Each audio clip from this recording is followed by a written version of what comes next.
play some great music on game time. Welcome to Cashion High School. All fans should realize that by their attendance at this game, they become participants. And the schools are ultimately responsible for all participants. More music is coming up here on game time. It's always the best music.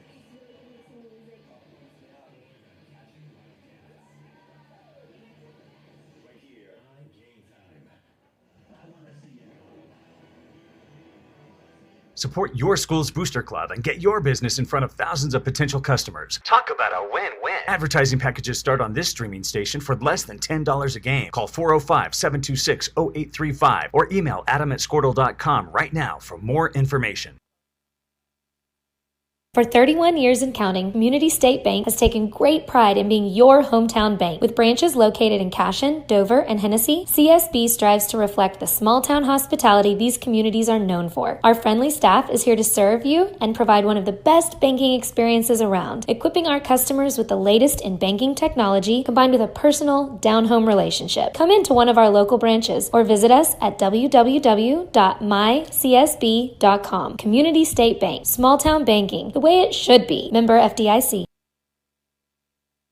Magnolia Estates in Cashion is the newest high-end and affordable neighborhood. Less than a mile from Cashion Public Schools and outside city limits, Magnolia Estates is where affordable meets luxury. Amenities include paved roads, an exclusive neighborhood park, plans for a clubhouse, and a pool in Phase 3. Go 1 mile west on 840 Road from Euclid to 2980 Road and then go north 3/4 of a mile. For more information, you can visit magnoliaestatesok.com. Magnolia Estates proudly supports Cashion Public School activities.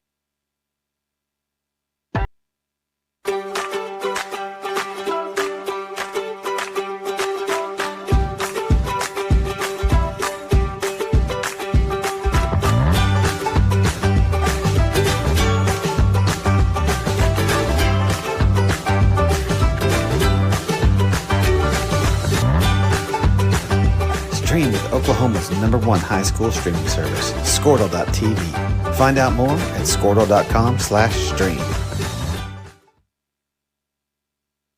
DC Family Healthcare and Wellness Clinic. Accessible, high-quality primary medical care for the entire family. Come see us for all your healthcare needs. We offer a wide array of services for minor illnesses and injuries, physicals, vaccines, screenings, chronic condition management, aesthetics, and even women's health. With locations in both Deer Creek and Cashion, we are always ready to care for your family's needs. Call today to make an appointment. 405-359-1122. DC Family Healthcare and Wellness Clinic. Dedicated care across the lifespan.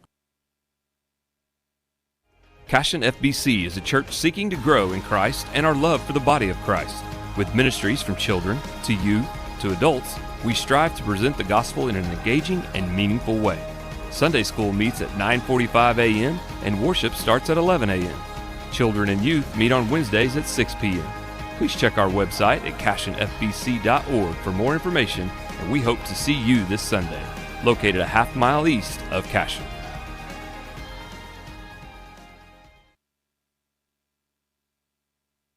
Founded by Jesse and Amy McCracken, Rural Pest Solutions is a Cashion-based, family-owned and operated company. Our focus is on providing the highest level of customer service while effectively treating many common invaders, including spiders, ants, roaches, mice, mosquitoes, fleas, ticks, and termites. Flexible scheduling and superior customer service are our top priority. Call us today to schedule your appointment. 405-283-6565.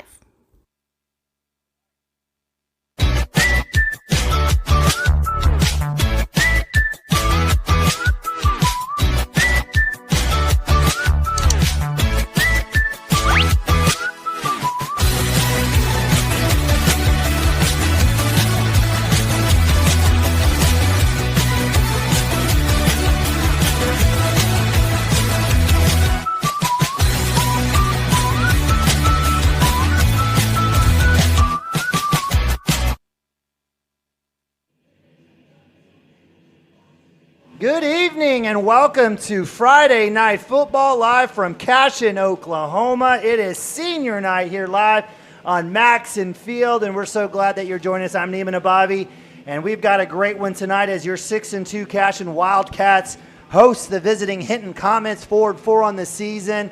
It's the Wildcats' last regular season home game, but more importantly, it is senior night as the Wildcats will be honoring a slew of fantastic seniors on the football gridiron, the marching band, the Pride of Cashion, our cheer squad, and managers. We appreciate you again. You guys join us tonight. It's going to be jam-packed. We'll be starting here in a few minutes as our man, Silky Smooth Chad Tishner, will take over on the PA. But again, we appreciate all the fantastic work these seniors have done over the last 4 years, multiple years here. Even if you just think about just kids growing up here in Cashion from elementary to junior high here to football, it's a special, special night. Again, as the Wildcats will be honoring a bunch of great, great kids. Again, we appreciate you joining us. The Wildcats with a huge road win last week. We'll dive into that here in a little bit.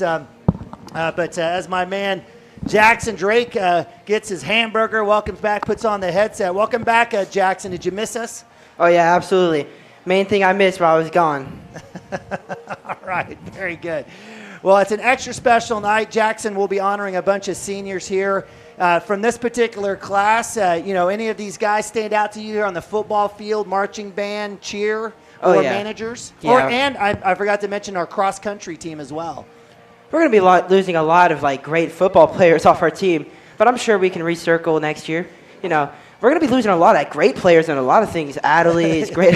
That's right. Luke, he's a great cross-country runner, great band player. Same with Addison McCracken, great basketball player too. Yeah, no, spot on. In fact, our cross-country team, we have 2 state qualifiers. Again, Cashion America, where dreams can come true, one of 11 team sports offered here in Cashion, Oklahoma. Again, unheard of in Class 2A. But best of luck to Luke and Addison as they head off to Edmond, Santa Fe tomorrow.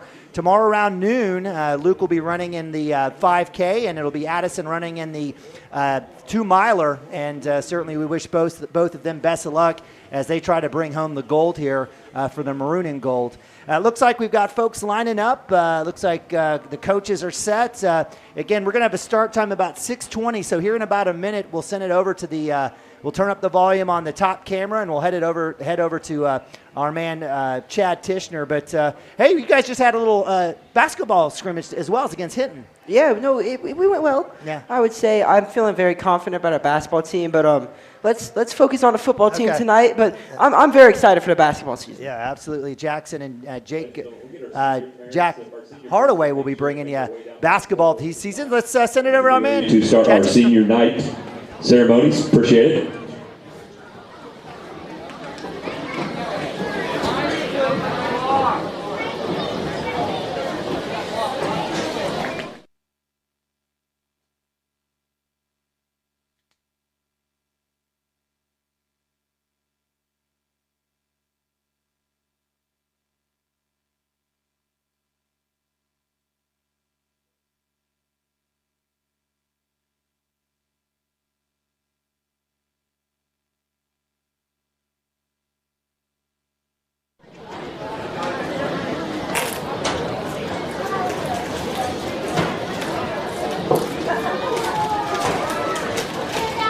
Thought we were going to send it over to Chad. Looks like we got a few minutes here, maybe possible. We're going to start here in a second. But again, fantastic group of seniors for the Wildcats.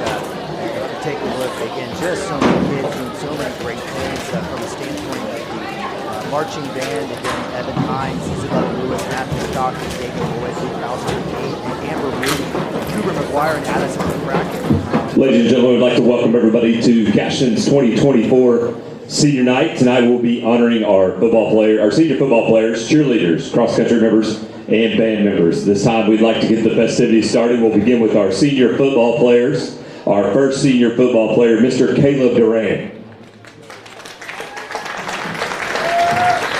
Caleb is the son of Maribel and Raul Duran. His siblings are Karina and Kaylee.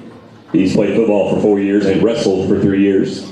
His future plans are to attend Oklahoma State University and get a degree in coaching. His favorite football memory is having the opportunity to play with some great teammates and coaches.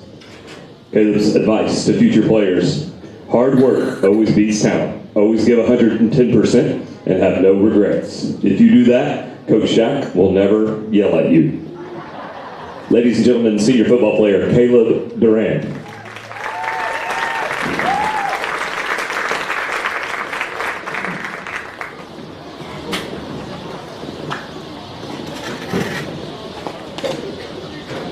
Our next senior tonight is Max Hinton.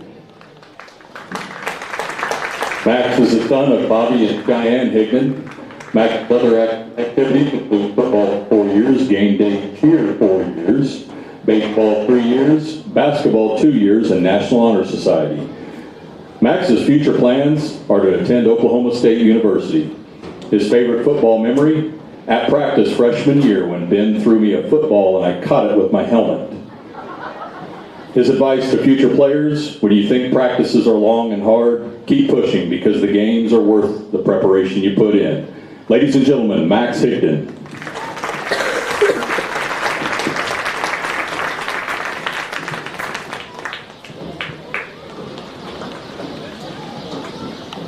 Our next senior is Caroline Heisey. She is the daughter of Andy and Jeremy, her siblings. Sibling is Mason. Caroline enjoys powerlifting. This will be her 3rd year. She's done football manager for 2 years. Caroline's future plans are to complete nursing school and become a labor delivery nurse. Somewhere in her timeline, she wants to get married and travel the world. Her favorite football memory is spending time with her brother and her friends before and after school. And her advice to future football managers: for players and students to enjoy everything Cashion has to offer. Make long-lasting friendships and be involved. Ladies and gentlemen, senior Caroline Heisey.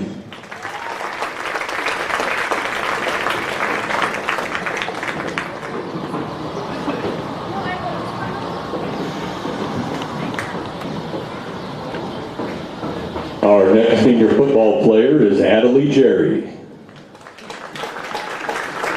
Adelie's parents are Marcus and Jennifer Jerry, and she has a brother, Houston.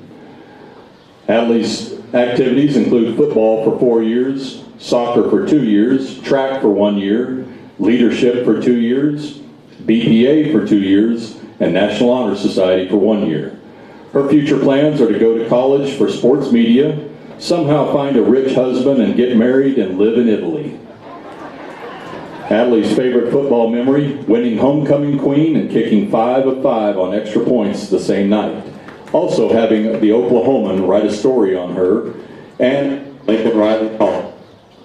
Her advice to future players: do whatever you set your mind to. Life goes by fast, so focus on your own goal and stop caring about what others think. Stay humble and follow God. Ladies and gentlemen, Adelie Jerry. Our next senior is senior football player Timmy Jones. Timmy is the son of Owen and Jennifer Jones. Siblings are Kyle, Luke, and Emily. While at Cashion, Timmy has played football for 4 years and been involved with powerlifting for 3 years. His future plans are to go to college and get a degree in business. Timmy's favorite football memory: destroying Crescent this year or winning state his freshman year. Timmy's advice to future players: always be coachable and go 100% all the time. Ladies and gentlemen, senior football player Timmy Jones.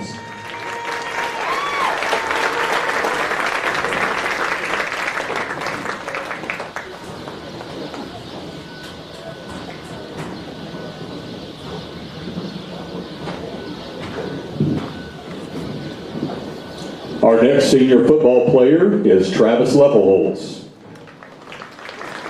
Travis' parents are Rhonda and Kurt Levelholtz, and he has an older brother, Nick.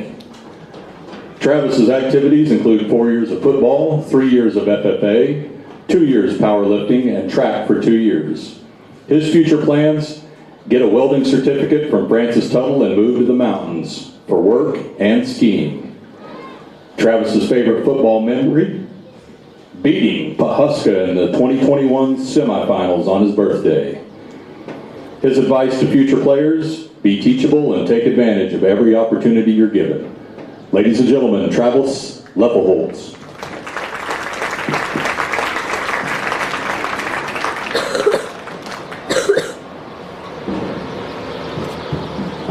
Our next senior is senior football player Caden Seeley.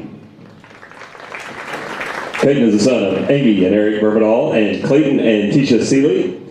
His siblings are Madeline and Ella. While at Cashion, Caden has played football for 4 years, powerlifted for 2 years, FFA for 3 years. His freshman year, he's a football state champion. Sophomore year, powerlifting state qualifier. Junior year, powerlifting regional champion. And third place at powerlifting state. He has gathered 7 powerlifting medals while at Cashion. His future plans are to get wealthy, marry a beautiful woman, and have a happy family. His favorite football memory, going to Rejoice Christian his freshman year and staying the night there with the team.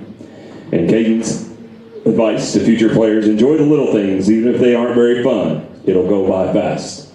Ladies and gentlemen, senior Caden Seeley.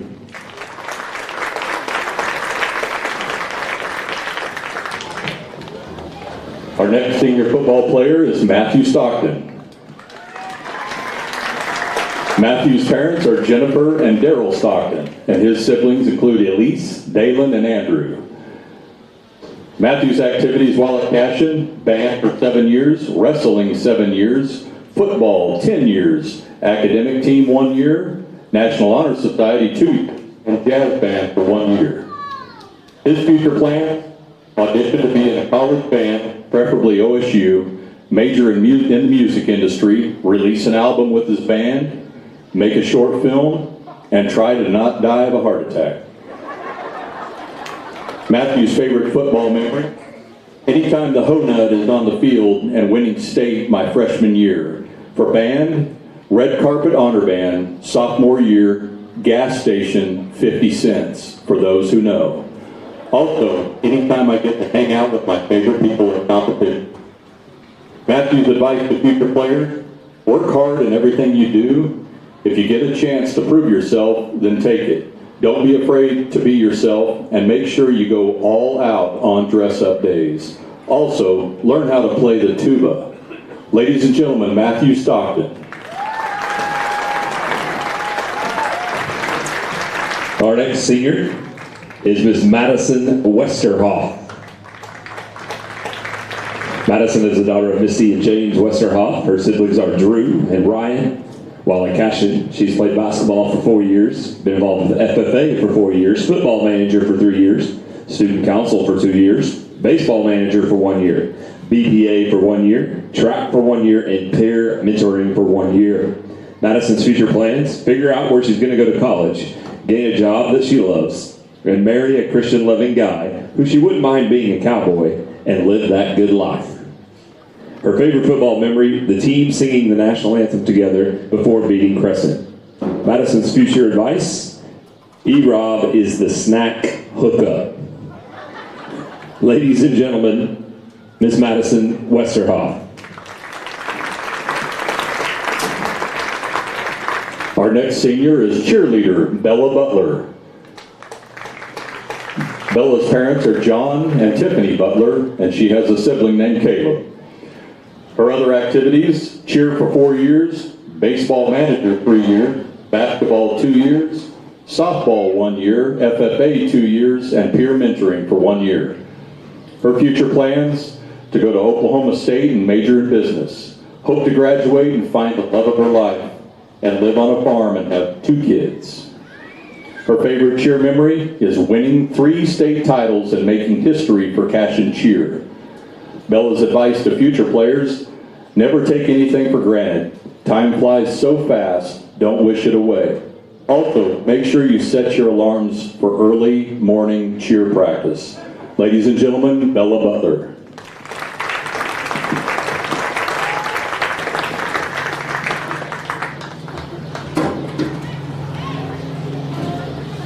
Our next senior cheerleader, Chevy Eubanks. Her parents are Jennifer, April, and Micah Eubanks. Siblings: Emery, Natalie, and Lily.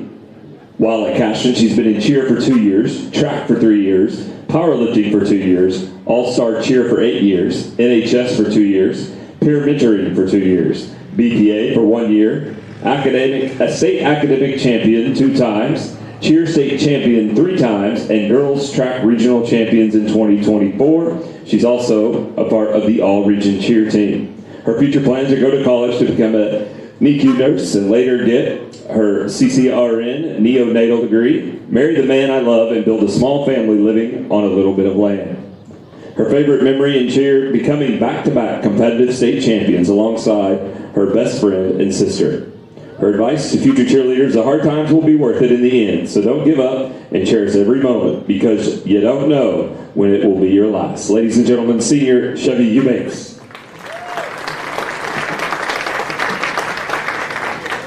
Our next senior is cheerleader Abby Hopgood. Abby's parents are Jake and Amber Hopgood, and she has two siblings, Reese and Huntley. Her activity and awards while at Cashion: cheer for 4 years, softball 2 years, basketball 4 years, track 4 years, Stuco 2 years, National Honor Society 3 years, peer mentoring for 2 years. Her awards: freshman year, competitive state runner-up; sophomore year, game day state runner-up; junior year, competitive state champion, game day cheer state champion, and 2-time cheer state academic champion. Her senior year, back-to-back competitive cheer state champion, softball academic state champion, track regional champion in the 200 meter, and she has 8 state track medals, including 3rd place in the 200 twice. Abby's future plans: attend Oklahoma State and major in nursing. Her favorite cheer memory: winning back-to-back state competitive cheer championships with both my mom and my sister by my side. Her advice to future players: don't take anything for granted. Time goes by really fast. Ladies and gentlemen, Abby Hopgood. Our next senior cheerleader, Sierra McCracken. Sierra is the daughter of Amy and Jesse McCracken. Her siblings are Addison and Caitlin. While at Cashion, she has cheered for 4 years, 2024 All-Region Cheerleader, 2-time Academic State Champion, 2-time Competitive State Champion, 2023 Game Day State Champion, 2023 Competitive Regional Champ, 2022 Game Day Regional Champion and Game Day Runner-Up, 2021 Competitive State Cheer Runner-Up.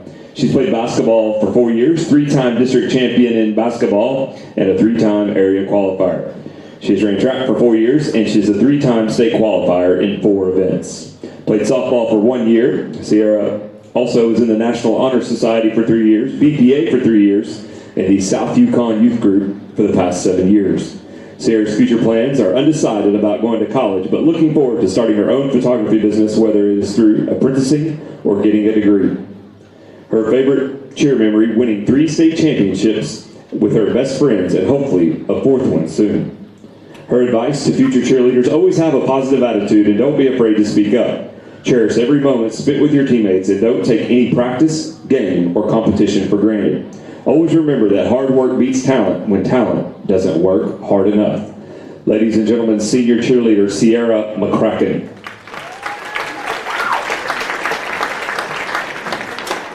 Our next senior is cheerleader Story Finninger. Story's parents are Brian and Kristen Finninger, and she has 1 sister, Teddy. Story's activities while at Cashion: softball for 4 years, track for 2 years, basketball for 1 year, baseball manager 1 year, National Honor Society 3 years, peer mentoring for 2 years, and BPA for 1 year. Story's future plans are to attend OSU with her best friends and join a sorority. Her favorite cheerleading memory: winning a back-to-back state champion after not doing our best at regionals. Story's advice to future players: always be sweet and stay true to yourself and make as many memories as you can. Ladies and gentlemen, Story Finninger.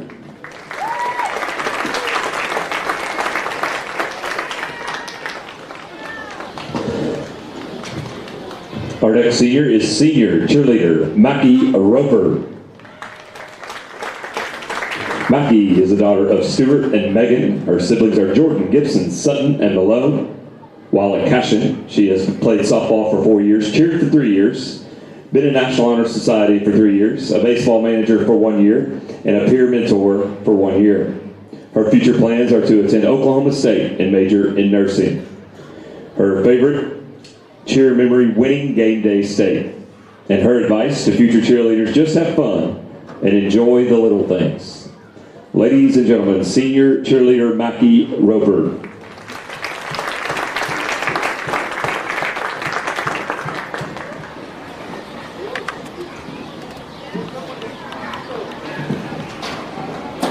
Our next senior is cheerleader Landry Bell Shackelford.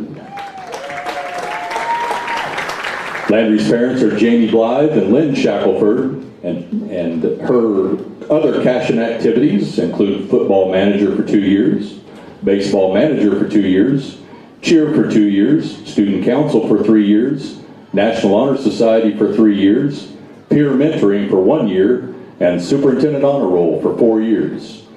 Landry's future plans are to attend Oklahoma State University, join a sorority, and obtain a major in nursing. Her favorite cheer memory? Joining cheer my junior year and being blessed with the winning 3 state championships. Her advice to future players: to not wish your life away, cherish every moment you have while in high school. Oh, and tell your parents to get ready for a lot of group chats with Grandma and Amber. Ladies and gentlemen, Landry Bell Shackelford. Our next senior cheerleader, Megan Schaefer. Megan is the daughter of Kimber and Brian. Her siblings are Brooke and Logan. While at Cashion, Megan has cheered for 4 years. She's a 2-time regional champion, 2-time state runner-up, 3-time state champion, 2-time academic state champion. She's played basketball for 4 years, track for 4 years, and in track she's a 2-time regional champion, 3-time state qualifier. In National Honor Society president, student council for 2 years, youth group for 4 years, FCA for 2 years, academic team for 1 year, and in BPA for 2 years. Megan's future plans are to go to school, make enough money, and read everything. Her favorite cheer memory: leading in the open ironing board and hot pink caution sign in the hotel bathtub at cheer camp, and winning state multiple times, of course. And Megan's advice to future cheerleaders: get your own room at cheer camp. Ladies and gentlemen, senior cheerleader Megan Schaefer.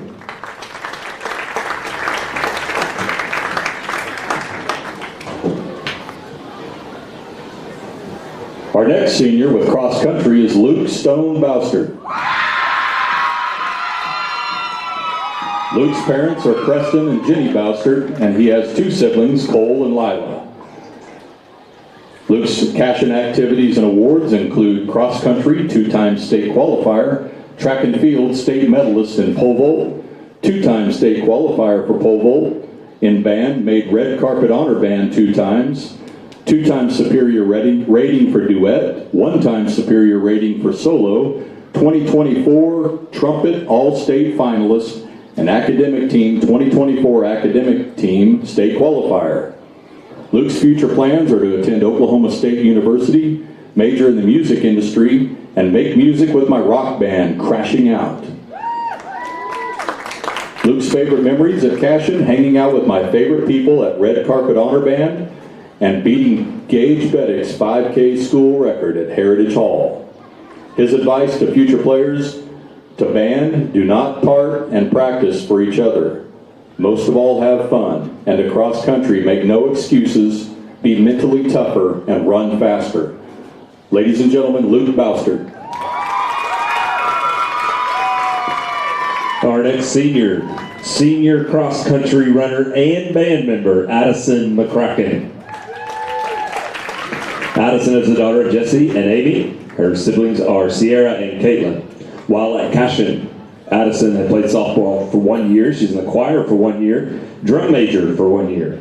Band for 4 years, received multiple superior ratings, excellent rating at the OBA marching band competition, 4th place at the Glenpool Blue and Gray marching band competition. She's played basketball for 4 years with 3 district championships, and she's a 3-time area qualifier. She's ran track for 4 years. She's a 2-time state qualifier in 3 events. She's ran cross country for 4 years, 3-time state individual qualifier, 1-time top Kingfisher County finisher, 1-time nominated for the Oklahoma Athlete of the Week. She's been in the South Yukon Youth Group for 7 years and been in the National Honor Society for 3 years. Addison's future plans: find a career that she enjoys and continue to trust God and grow in faith. Her favorite memories: In band, doing my dad's drum major salute for the first time under Cashion's Friday Night Lights. And in cross country, always getting asked where my team is at the starting line before every race, and the shock that they have when I tell them it's just me. Also getting to help encourage the junior high girls and help them grow their love for running. Addison's advice to future band members: lead by example and be kind. Don't be scared to try something new because you never know where it will take you. And her advice to future cross-country runners: be mentally tough. There will be days when you don't feel like doing a hard workout. Push through and keep your head up. And don't forget to give God all the glory when you're done. Also, make sure your shoes are tied. Ladies and gentlemen, senior cross-country and band member Addison McCracken. Our next senior band member is Evan Hines. Evan's parents are Lindsay Richards and stepfather Aaron Richards. His siblings are Michaela, Emily, and Micah. Evan's activities while at Cashion: band for 4 years, academic team for 2 years, BPA 2 years, National Honor Society 2 years, and powerlifting for 2 years. His future plans are to attend the University of Oklahoma and major in international business. Evan's favorite band memory is competing at state solo and ensemble, and his advice to future players: practice when no one else is watching. That's when it counts the most. Ladies and gentlemen, Evan Hines.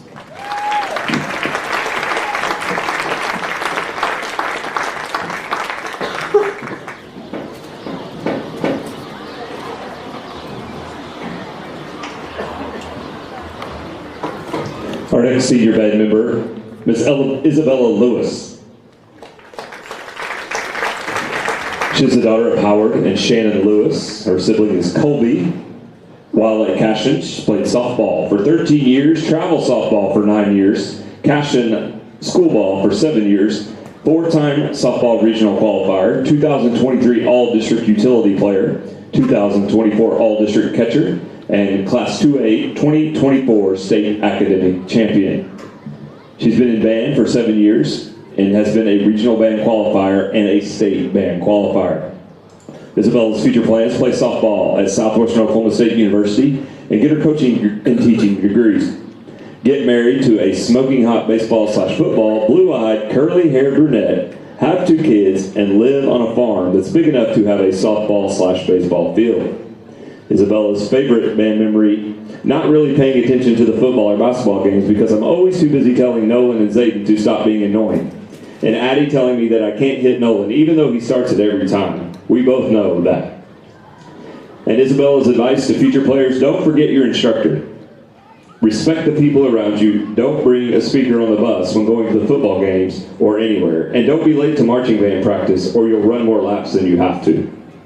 Ladies and gentlemen, senior band member Isabella Lewis. Our next senior band member is Dagan Lloyd. Dagan's parents are Caitlin and Zach Lloyd, and his siblings are Colt and Avon. Dagan's activities while at Cashion: wrestling for 1 year, football 3 years, powerlifting 3 years, track in the shot put and discus 2 years, academic team 1 year, esports 1 year, and National Honor Society for 1 year. Dagan's future plans: attend Southwestern Oklahoma State University and major in exercise science, then attend OU and get a doctorate of physical therapy. Dagan's favorite memory: in football, helping Critter with his pass blocking, and in band, spending time with my friends at practices preparing for marching contest. His advice to future players: be a good sportsman no matter what. Be humble, cheer on your teammates, try your hardest in everything, respect your band directors, coaches, and each other, and don't care what other people think about you, and most importantly, keep Christ at the center of your life. Ladies and gentlemen, Dagan Lloyd.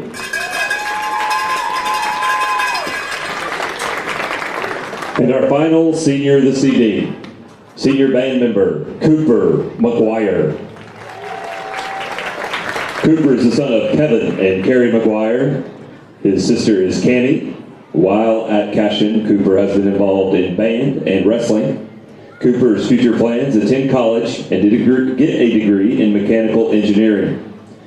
Cooper's favorite band memory, the car ride home from our first marching competition with Miss Richards.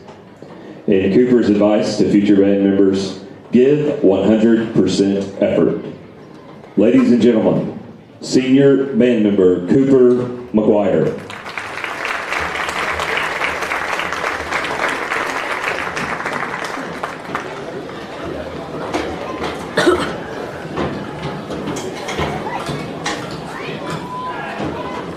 Cashion fans, we are so honored to have such a big, successful senior group here this evening. Let's hear it one more time for these seniors and their families.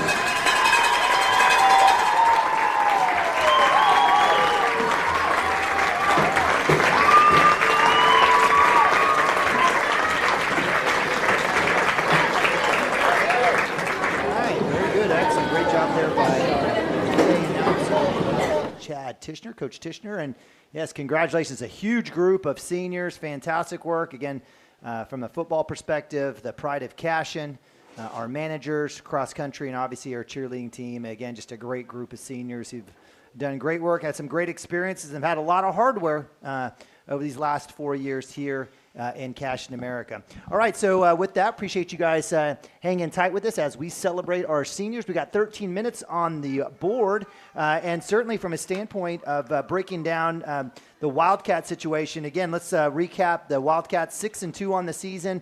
They go on the road last week with a huge victory over the Sayre Eagles. The Sayre Eagles coming in and also 3-1 in district play. This was a huge district situation for the Wildcats. By winning, they give themselves a chance to secure at minimum or at worst third place here potentially with a chance to move up to second place. And if crazy things happen with Hooker, potentially have a chance to maybe even look at a three-way tiebreaker for maybe possibly even first place. But Wildcats sitting at worst, potentially, again, potentially in third place with the chance to move up. But again, 35-14, the Wildcats did it every which way but loose, but mainly on the ground. It was a 300-yard rushing performance for the Wildcats. Again, it was fantastic. Wildcats led that day by Kellen Smith's 99 yards. Rival Fields 138 yards and 2 touchdowns, as well as Jaden Bolton, his first crack of the century mark at 107 yards and his first touchdown of the season. Wildcats were good through the air one time there. It was Max Higdon with that one reception. It was a bomb, about a 80-yarder. Max also was able to get an interception on defense. It was Caleb Duran who led the team with 10 tackles, 3 for loss. Wildcats, again, doing well with the turnover mark. It was penalties that plagued the Wildcats. It was a crazy, crazy game, but nonetheless, Wildcats get through it victorious that night, 35-14. As we set our attention and set our sights here to the Hinton Comets, coached by Grant Potter, the Comets come in 4-4 on the season, 3-2 in district. The Comets with wins over Carnegie, Crescent. They had a key loss against Minko and Thomas earlier in the season, as well as obviously others within district. Again, Hinton sitting at 3-2. This is a must-win for them, or it turns into a situation where potentially down the schedule against Sayre. I don't know. Did you do a little bit of homework, Jackson, while you were in Indianapolis or this week on Hinton? Well, I didn't do any while I was in Indianapolis, but I did do some while I was back home. Okay. I do agree. The Graydon Deviney guy, definitely the guy to watch for Hinton. And basically, I just told all the players this week, and they already know this, but I'm just repeating it. If we win this week, yes, we're basically in the playoffs. Yes. So then it just becomes, because let's be a bit realistic, we might not beat. Well, it'll be Fairview will be tough on the road for sure on their senior night. Yeah, no. Yeah. If when it's on the road, it's a bit more tough. More of the momentum goes their way. So we might not beat Fairview at Fairview, but let's beat Hinton at Cashion on our senior night. Yeah. So if we win tonight, I'm basically thinking we're going to the playoffs. And let's prep for the playoffs. Well, I think we're in right now. It's just a matter of whether we're going to be third place or fourth place. You definitely don't want to be fourth place in district, as the Wildcats have finished fourth the last 2 years and have had to go on the road to play a number 1 seed across the way. So finishing third gives you a little bit better of an opportunity, as you'll be playing a 2 seed somewhere else. Love to finish second so we could host a playoff game. Haven't done that in a couple of years, so that would be fantastic. If the Wildcats basically go chalk, this may be the last home game for this senior class here on Maxson Field. Again, from a standpoint of players to watch, Jackson mentioned the senior quarterback number 1, Graydon Deviney. He's 5'10", 190. Does a really, really good job in terms of managing the team. Is a fantastic athlete. The Hinton Comets will run basically a single wing type of quarterback power play. Every once in a while they may hand it off to Deuce Tripp. They may, that's 22, that's the sophomore running back, 5'6", 190. They may try to throw it out every once in a while. They may find the junior, number 12, Peyton Cotter, 5'10", 155, as well as Damian Gomez, number 10, the sophomore, 5'10", 135. But this is historically a pound and ground or ground and pound type of team here, led by Coach Potter. They've gone under center. They've gone out of shotgun, but they're going to ride Graydon Deviney as long as they can, as far as they can, to try to keep the Wildcats off the field and certainly try to keep them ahead on the scoreboard. And Jackson, last week what we mentioned, against Sayre, they're a predominantly running team. It was super important for the Wildcats to get them in first and second and long, so that they could be down and predictable, and then getting out ahead. The Wildcats took the ball, jumped out quickly, out 14-0, and that was what did it in for the Sayre Eagles. They were unable to ever get to a spot where they could get back. They got as close as one score at one point after an onside kick, but after that, it was all Wildcats again as they won 35-14.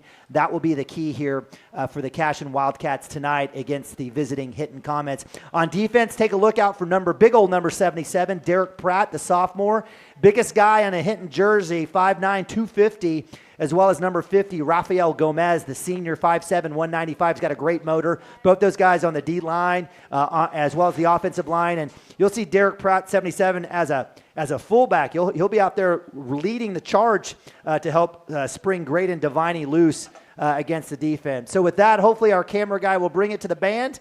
It looks like we have a chance to do the national anthem. We'll go ahead and send it back over to our camera mic, and we'll get you going here as we will honor the great US of A. Welcome the Hinton Comets and their fans to Maxson Field for tonight's contest. The Comets entered tonight's game with a season record of 4-4, and they are 3-2 in District A1 play. Your Cashion Wildcats are 6-2 on the season and 4-1 in District A1. At this time, would you please rise and welcome Cashion Band Director Philip Snow, the pride of Cashion, to the field as they perform our national anthem, our state song, Oklahoma, and your Cashion Wildcat fight song.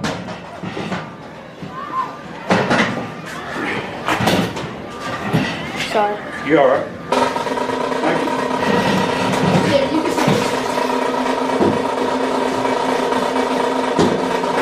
Stand up.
For the entire world. We got a big day coming up November 5th. Make sure you go vote.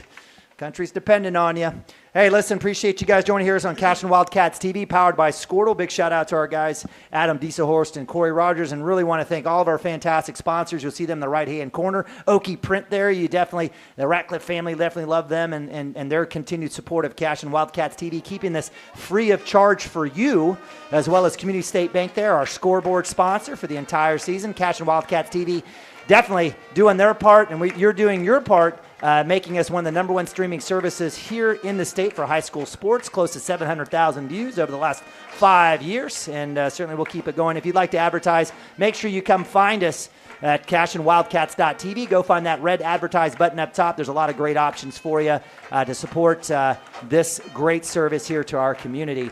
All right, so if we take a look, we've got about 5 minutes on the clock. We'll have captains coming out, etc. Again, we broke down the Cashion Wildcats win against the Sayre Eagles. We talked about the Hinton Comets. You know, for the Wildcats tonight, I've got a couple of keys. But Jackson, wanted to see if you had anything. What would be the one thing that you'd like to see out of Coach Shack and the squad tonight here on senior night? Right. Sorry, I had to clear my throat a little bit, but the one thing I want to see from the senior night is the seniors. I want to see the seniors show up and show out tonight. Okay. And one thing about Hinton, I can just add real quick. Sure. I know the record says 4-4, 4-5. I thought it was, but 4-4. But it's kind of like with Tonga and all these teams. Their record says something, but their actual team shows something else. So don't let them get away just because they say they're 4-4 and we're 6-2. You got to play hard every play, and if we get up in a comfortable lead, then maybe we can start messing around a little bit. All right, I like it. For me, in terms of keys to the game, it starts with ball security.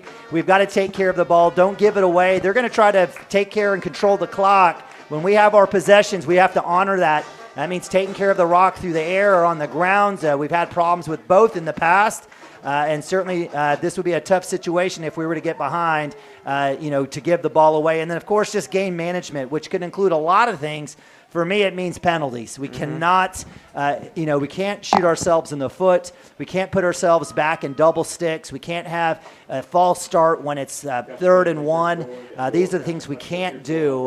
But certainly from a standpoint, all the skills are there for the Wildcats. I believe we have an advantage in a lot of different areas. And so, if you take care of business, manage what you need to manage, certainly it's a standpoint where I think the Wildcats will be able to, do what they need to do. So with that, it looks like captains were going out. It's your Cashion Wildcats. What's up, Eric Williams? Best of luck to you. Our Cashion Wildcat captains, actually our Wildcats in their black on black. Great look here, gold helmets, black pants, black tops, little gold trim around the maroon numbers. We've got, again, Timmy Jones, Matthew Stockton, the Donut King, Caden Seeley, Caleb Duran, as well as Max Higdon for the visiting Hinton Comets. They have, their white-on-white road uniforms, red helmets, a sharp look here for the visiting Comets. Looks like we had number 1 Graydon Dave Deviney, the senior quarterback out there, as well as number 64 Tegan White, another senior, 5'10", 250-pound left tackle. I'm going to look for some other seniors. Let's see if you see any numbers out there. I'm going to guess number 50's out there, maybe 65. Yeah, I see 65. 65, Jacob Bonnewell, the center. He's out there, senior, 6'1", 190, and I'm going to guess number 50, Rafael Gomez, 5'7", 195. Actually, looks like it's going to be number 8, wide receiver, senior Colton Helms. Looks like the Wildcats have won the toss, and of course they're going to receive. It'll be Cashion football when we start action. Wildcats will be moving from east to west, right to left on your screen. Again, it's a beautiful night here. Again, the temperature, what do we have? Right around, looks like if I can get my phone going, it get a little FaceTime, 67 degrees. So absolutely beautiful. We're going to have some storms coming in, so good thing we got the game coming on tonight. Again, Wildcats 6-2 on the season, 4-1 in district play, with this win looking to go to 5-1. And certainly something that's I guess some of us aren't surprised, but certainly we'll take any situation, any win here, as the Wildcats have certainly put it together this season. All right, so with that, it is a little post-Halloween, so it looks like the student section for Hinton's got a costume flair. The Wildcats in their traditional cheerleaders in the traditional maroon and white. Great look for them. They'll be looking to go to game day cheer, and it's your Cashion Wildcats coming on the field. What are your thoughts on the black on black? Is that one of your faves? I mean, they're all my favorite. Okay. Except for last week's. I won't lie. The Sayre outfits, they looked a little ugly on screen, but I bet in person they looked a little bit better. Yeah, probably not one of my favorites, but again, Coach Shack, and we want to thank all of our fantastic football sponsors. They make it happen with the 9,000 different uniform combinations, our platinum gold, silver, and bronze sponsors. Thank you for your generous donations to Coach Shaq and the football squad, building current and future champions. So big thanks and shout out to them. Wildcats will be receiving, and certainly from a standpoint for the Wildcats, it hasn't necessarily been one of our strengths. I'd love to see maybe a little breakout. Hinton will kick it deep, so maybe we'll have a chance here for the Wildcats to get a big return. Kicking off for Hinton will be number 22, the sophomore Deuce Tripp. He will do all the kicking duties here for the visiting Hinton Comets. He'll do the place kicking, he'll do the kickoffs and the punting. He'll do a little running back and linebacker for him. Deep for the Wildcats will be Max Higdon. Looks like up backs will be Gavin Layton as well as Slade Williams. And then looks like Grayson and Max in the back. Yeah, Grayson Davis back there. So Wildcats setting up right around the 15. Again, Deuce is going to kick it off. So let's see if the front line can take care of business. With big shout out to our officials. Can't have the game without them. If Chris was on the air, he'd say, hey, listen, if you think you can do better, join up, sign up. They need you. Certainly, we love our officials. We don't always agree with them. No. It's not personal. This is Homer Television for the Cashion Wildcats, but certainly appreciate them, and we will try our best to give them the benefit of the doubt. So with that, looks like the officiating crew, a 5-man crew here, will have their conversation. Just from the looks of it, certainly look like it looks like Coach Wood with the hand signal saying no to nothing. I guess maybe the game clock is out. So, I'm sorry, the play clock is out. So that's a usual situation here at Maxon Field. We've had problems with the play clock for several years now. Certainly would love to have a bond pass and get a new field. But, with that, the play clock will be kept on the field. That'll be something that we'll have to watch as we go on through the game. So with that, again, Higdon and Davis back around the 12, 13-yard line. So Deuce Tripp, the sophomore, he'll be kicking off. Whistle, and we've got Cashion Wildcat football. Deep kick to Higdon. He'll catch right around the 5 in the air. He'll drop.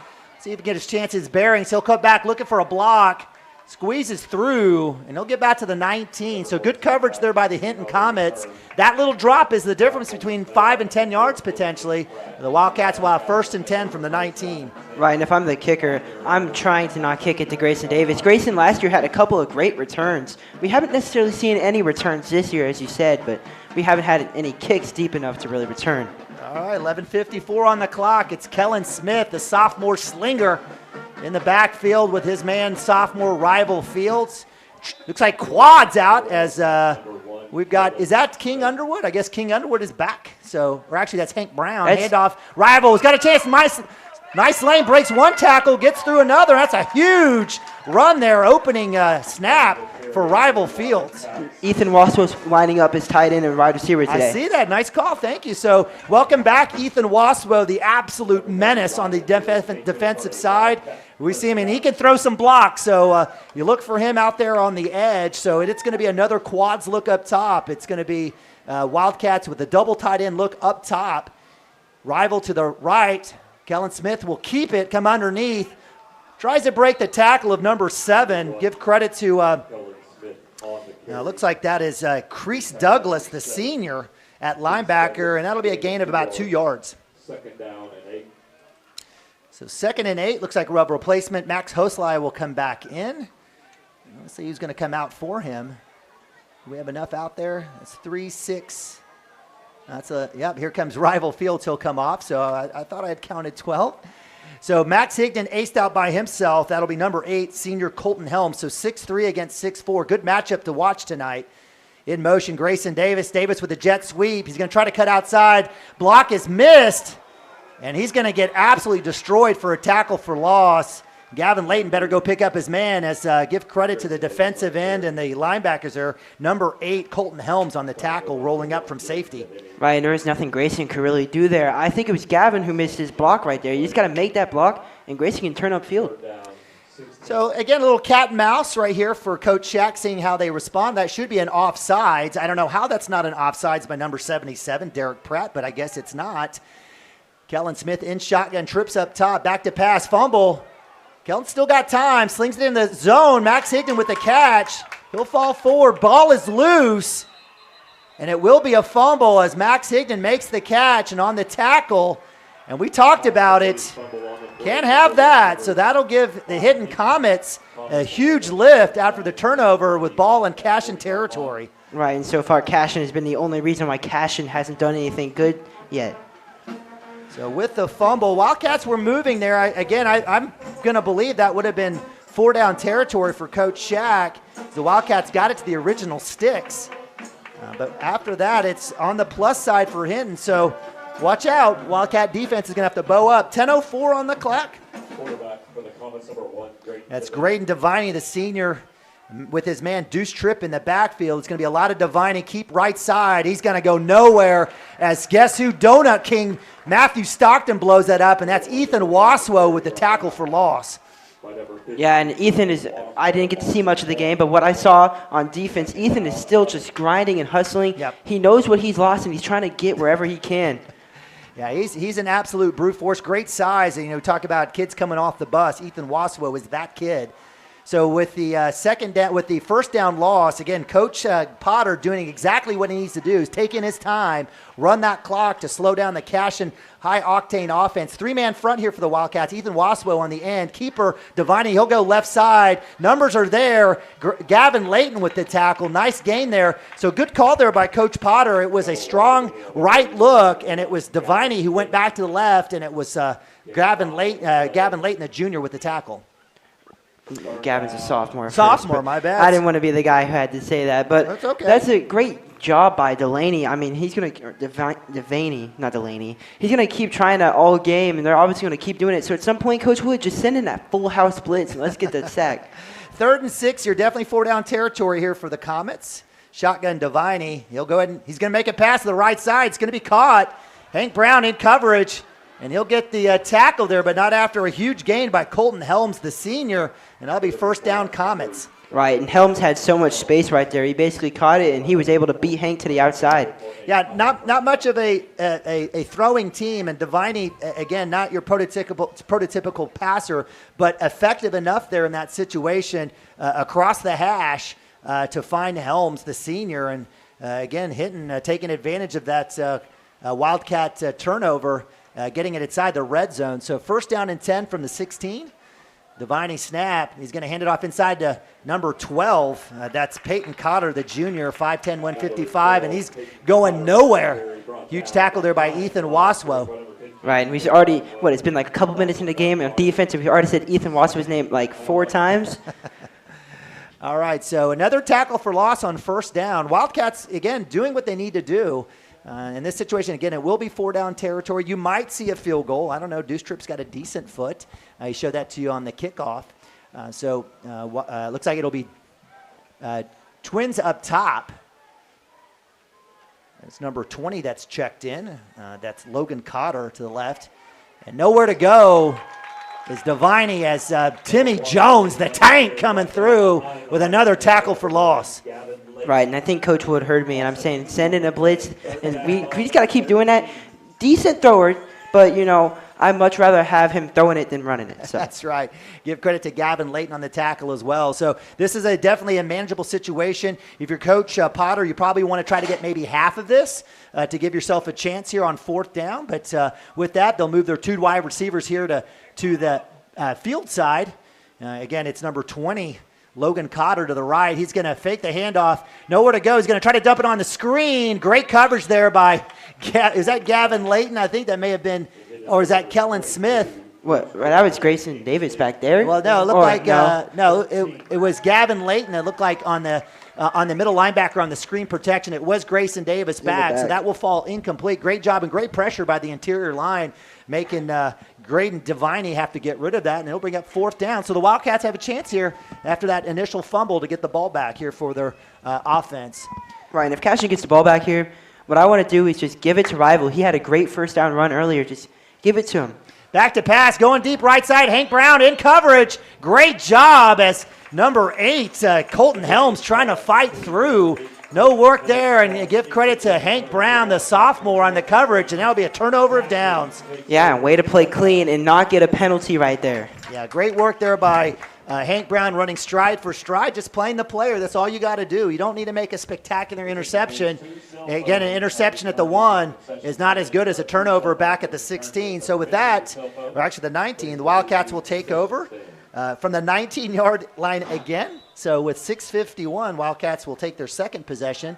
Hand off inside to Jaden Bolton. He'll cut back inside. We're going to have a holding call. Another penalty here for the Wildcats early on that left side. Give credit to the Hinton Comet defensive line and linebackers. Their front seven creating havoc for the Wildcats. Right, and their front seven are huge guys, so it's going to take a lot to block them, but we got to try to block them as clean as we possibly can. So it looks like with the mark-off, let's see if Coach Potter will take it. They will take it, so it'll stay first down, so the mark-off will be all the way down to the 9-yard line. So it'll be first down and 20. Double sticks here for the Wildcats deep in their side of the field. Maybe you might see a Kellen Smith keeper here. Rival Fields now in to the right of Kellen Smith. Back to pass. A little screen pass tunnel to Higdon. Higdon tries to break one. He does, but eventually caught by number 18. Actually, that was... It was number 80. I apologize. Xander Furrow, the senior, 6'1", 185. He got about 5 yards on that. I'll bring up second down and 15. Again, a running clock here. Right at 6 minutes. Looks like we'll have a double running back set here as Grayson Davis joins Rival Fields in the backfield with Kellen Smith. Motion is Davis. Kellen Smith, hand off to Rival. It's got a nice little lane there, but nowhere to go. I think Rival needs to put that foot down, clamp down, drop the pads, and move. Looks like he's a little hobbled coming up there. I think he took a hit on one of his previous runs. That'll be something to watch here, as Rival's been fantastic for the Wildcats the last couple of weeks against Sayre and Crescent. So I'll bring up third down and about 11.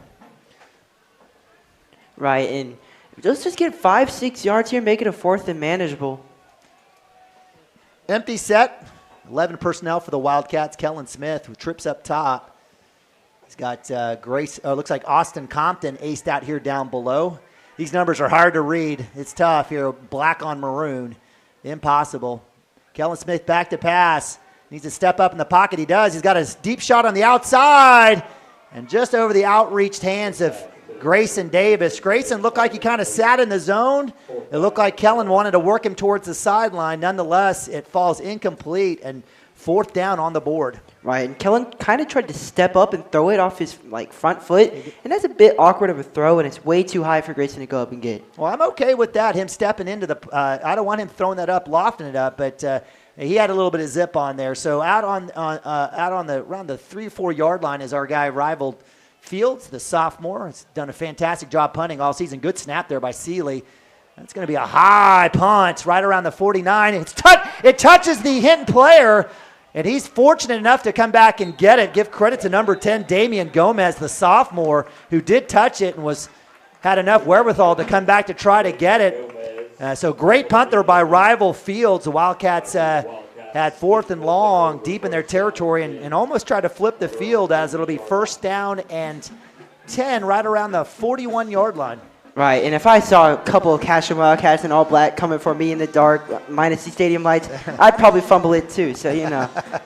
Yeah, great coverage there. Again, definitely kudos to the senior Caden Seeley, and it looks like it's going to be right at the 40-yard line. So second possession of the night here for the Hinton Comets. Their first one starting at the 40-yard line of the Cashion Wildcats. This one starting on their own 40. So with 5 minutes even on the clock, Wildcats back out on defense. Appreciate you guys joining us here on Cashion Wildcats TV, powered by Squirtle. Wildcats come back in that 4-3 look. Slade Williams, actually it's a little 4-4 look here in motion. Keeper, little toss sweep by Devine. He's got nowhere to go. Escapes the grasp of Ethan Wasmo. Ethan should have just killed him, but certainly sat there looking to defend the pass. And give credit to Devine getting away from Ethan Wasmo as fast as possible. Right, and Ethan right there, you just got to get over there and hug him and just bring him down. So give credit to Devine. What could have been a TFL is actually a gain of about 4 yards. That'll bring up second down and 6 clock running. Again, this is absolutely in Coach Potter's playbook in terms here for the Hinton Comets. They've been on the side of possession. They've been on the side of time. In shotgun is Devine. He's going to go ahead and hand it off to Deuce. He's going to get busted up behind the line of scrimmage. He'll get maybe one. Give him credit, strong run there, as that was Juan Melendez on the initial hit. Right, and his name is Deuce, so you can tell he's a bit big, and he's going to try to kill you. And he's number 22, so that'll bring up 3rd down and 5. The Wildcats, if they're able to get maybe a tackle for loss or a hold here, I think that might make Coach Potter think about going for 4th down. He's going to run as much clock as possible, shorten this game. He's doing everything he needs to do to try to win this game. So with that, 3rd and 5, Deviney in shotgun. Deuce blitz is on. He's going to find a lane. Deviney's streaking free, and it's going to be Hank Brown, and it'll be a huge gain there. Wildcats blitzed, and give credit to Deviney right where the Wildcats blitzed. He found the hole. No one else there, and that'll be a 1st down in Cashion territory. Right, if I'm Cashion, if I'm Cashion, I'm trying to hit it out of his hands every single play. He's got some decent protection on the ball, but there's those times where Devaney just kind of lets it loose right in his arm. Just hit it out right then. Yep. Definitely I'll take the fumble. So Graydon Deviney, senior, 5'10", 190. He's basically about 99% of this offense here. He may hand it off a couple times. He may throw it a couple times, but Coach Potter is going to ride his pack mule here. Deviney will hand it off to Deuce. Deuce will come back, and he goes nowhere as Matthew Stockton says, no, sir. That's a great tackle right at the line of scrimmage there for the senior, Matthew Stockton. Right, and great job from the homecoming king, the donut king, whatever you want to call him, Matthew Stockton getting the tackle right there. Yeah, donut king. So they'll give him about a half yard. So it'll be 2nd and 9. Clock running here. 3:06 on the clock. Again, Coach Potter taking his time. No play clock on the field. So referees, the back judge will be keeping that one for the field. Deviney in shotgun again. Deuce trip to the left of him this time. Looks like we're going to look for a right side run here. It's going to be a pass coming back through. Nice little find. And give credits. Is that Grayson Davis in coverage? It was. So great break, great throw. It's not the greatest throw, but it's absolutely effective. Give credit as he finds his man Colton Helms, the senior, with another big catch, and that's 3rd manageable here for Hinton. Right, and they've just hit up number 8, Colton Helms, on a couple of just easy short passes. And they're not great passes, but they work. Yep. Yeah, and that's the story here, and that's all that it needs. That's all Coach Potter needs to do as he continues to grind and shorten this game. First quarter's close to almost being over. 2:17 on the clock. Again, Hinton deep in Cashion territory. Deviney will keep it. He'll go right side. He's going to look for something. He does squeeze forward, so give him credit. Breaks the tackle of Gavin Layton. Looks like Timmy Jones was in the area. He'll fall forward, and he'll bring up 4th down and a long one. So big play opportunity here for the Cashion defense to get the ball back. Right, and you can hear this Cashion crowd. They need to get hype right here, get this stop, and if we get the ball, let's just try to go down and score. So Coach Potter will get his call in. All right, Wildcats will show a 5-man front, 3 linebackers here. Again, a run-heavy squad, so Coach Wood will kind of get a little bit heavy himself. Power left look here. Deviney in shotgun. He's going to keep it. He's going to try to come up the middle, and he'll get the 1st down. Great job on that left side blocking. And Deviney just sitting back and reading where that hole's going, and he finds the place where it mashes out, and that'll be a 1st down, and we have an injured Wildcat on the field.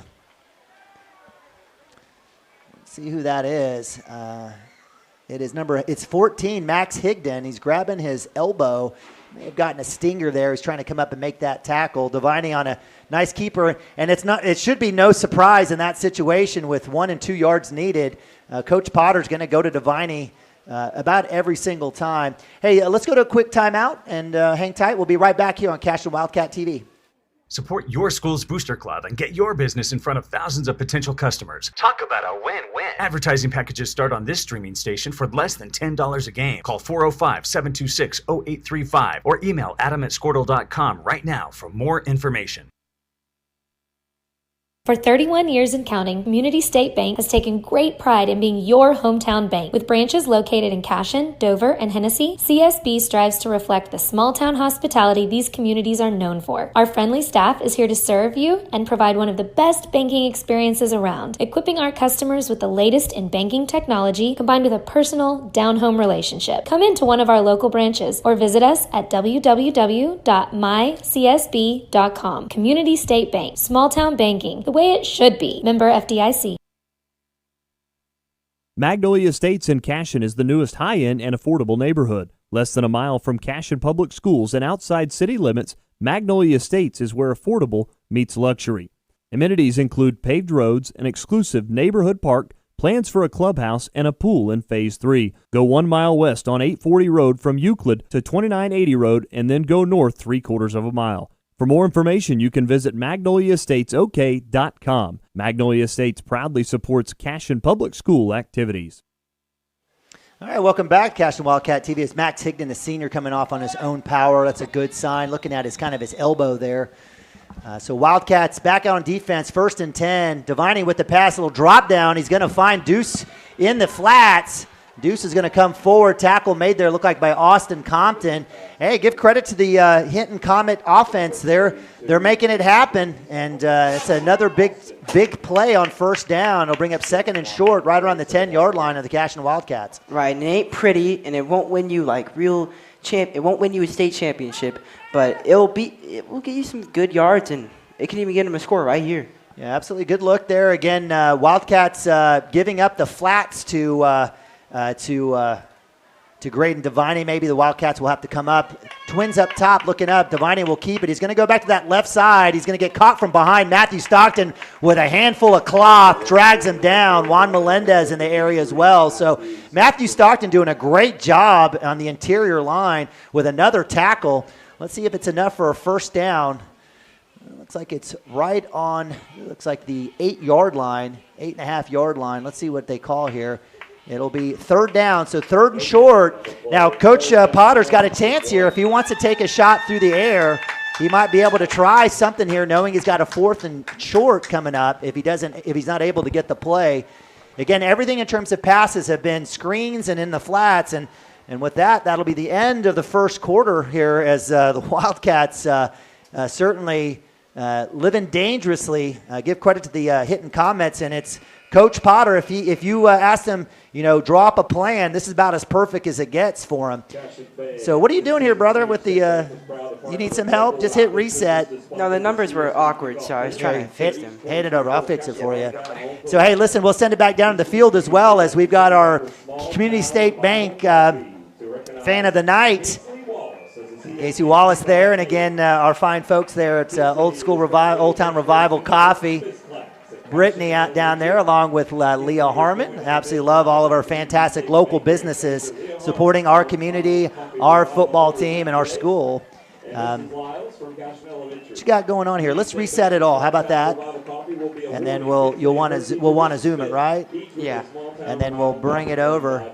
So again, Community State Bank, one of our fantastic sponsors of Cashion Wildcat TV, and certainly love what they've been doing over the last going on in year 6 here on CWTV. Sponsor our scoreboard, etc. Give shout out to Leah and obviously Coach Tishner and the Sarah and the squad out there. So it'll be 3rd down and 1 here.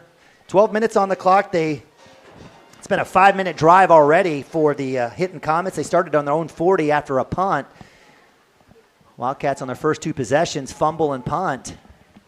3rd down and 1. So it looks like a strong left look here under center. Hand out to number 77. They're going to try to get a push. Let's see if they're able to get it. Give credit to Derek Pratt against 5'9", 250. He runs into an absolute wall, and I don't think he got it. I saw Caleb's put 4th down, and I saw Ethan looking like it was the 1st down. So mixed signals from Cashion. So they're going to say 1st down. So give credit to the Cashion D line, but it was the Hinton Comets with the extra push, the tush push with Derek Pratt, and they get the 1st down. So 1st and goal from the 9. Clock running here, 11:52, actually from the 8-yard line. Again, Coach Potter doing exactly what he needs to do, burning time, burning clock. Wildcats going back out there. It's got a little 4-4 look, a 5-4 look here. Wildcats all up, no motion, no flag call. They will call it. Correct call there by the umpire, as there was an illegal shift or false start, one or the other, and that'll be a 5-yard penalty. And Wildcats finally get a 1st and extra long here. Definitely needed that in this situation. Right, and if I'm Cashion right here after that penalty, I bend, but I don't break. Well, definitely we'll take that. So mark off the 5. That'll move it to the 13-yard line. So 1st and 13 from the 13. Actually, 1st and goal, I should say, from the 13. Clock running here, 11:31. Appreciate you guys joining us here. You expect a pass here?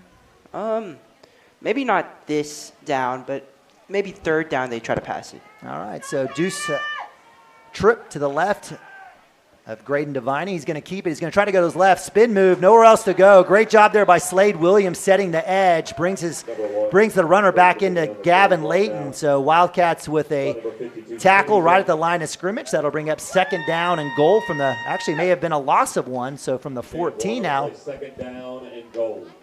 So actually it was a gain of 1. So 2nd and goal from the 12. 10:52 running clock. Again, this may be we may have an hour game here if Coach Potter has his way. But again, if you're the Hinton Comets, this is the plan. You know, you keep the Wildcats offense off the field. Deviney with the snap. He's going to keep it. It's going to pass out in the flat. It's caught by Deuce Tripp, but great coverage there by the senior Caleb Duran. Right, and this season, Caleb has just been all over the short passes, dump downs to the running back, and yet again, he's able to get a stop. So great stop there, great coverage there by Caleb Duran. A nice adjustment made there. So that'll bring up 3rd down and 7, definitely 4-down territory. I'm not sure if Coach Potter kicks field goals here, but, you know, if you're Coach Potter, you're going to try to maybe at least get half here. So 3rd and 7, 3rd and goal from the 7. 2 wide receiver look to the left.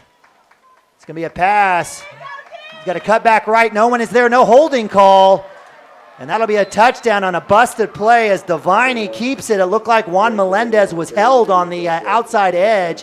If Juan keeps running, he can show the official what was happening. But give credit. So 7-yard carry, and the Hinton Comets draw first blood. Right, and as much as I hate to say it, that was honestly a good find from Deviney right there. He's able to see the edge. It's wide open. He took it. Yep. Deviney, again, we talked about it. He's basically the offense here.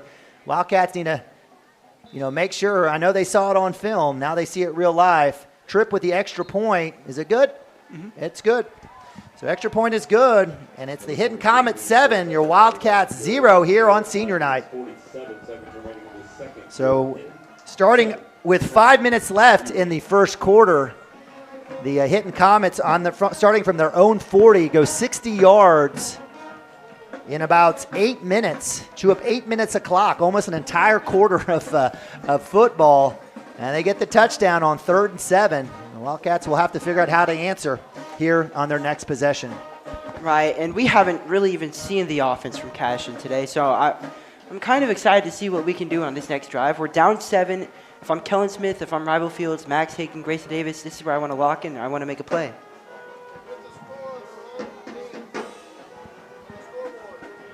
So with that, the Wildcats will go out on kickoff. Grayson Davis has a little conversation with the umpire, and he'll have set back.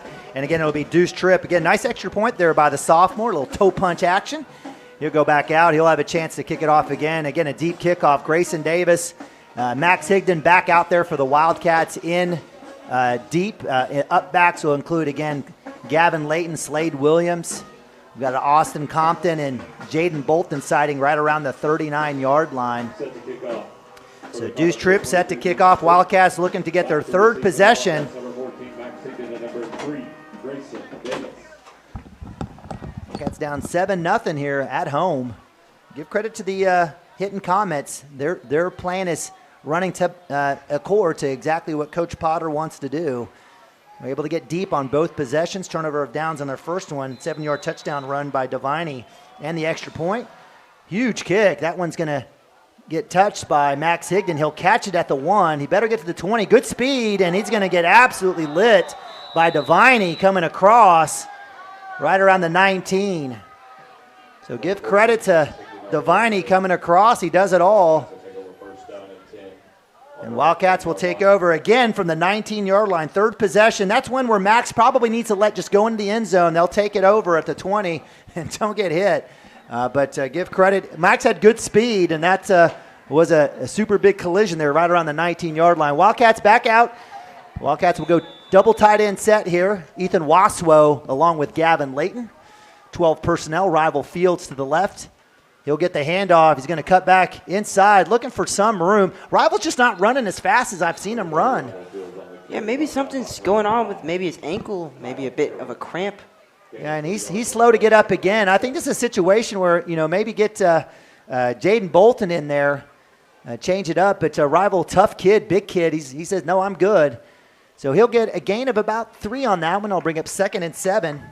Hey, and just an idea, maybe put Hank Brown back there. He has that track speed. His brothers are very quick. I mean, see what he can do back there. I love it. People, man of the people. Kellen Davis will keep it. Big hole. Come through, and he'll fall forward, and the Wildcats get a first down. So great job by Kellen Smith on the zone read. Decides to keep it. Follows his blocker. Great blocking on that right side of the line there. The Wildcats get a first. Running clock there, 8:56 from the 32 now.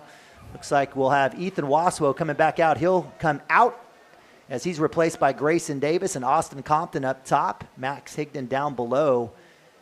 We've got 2 running backs in with Jaden Bolton and Rival Field. So the Wildcats giving up on the tight end on this play.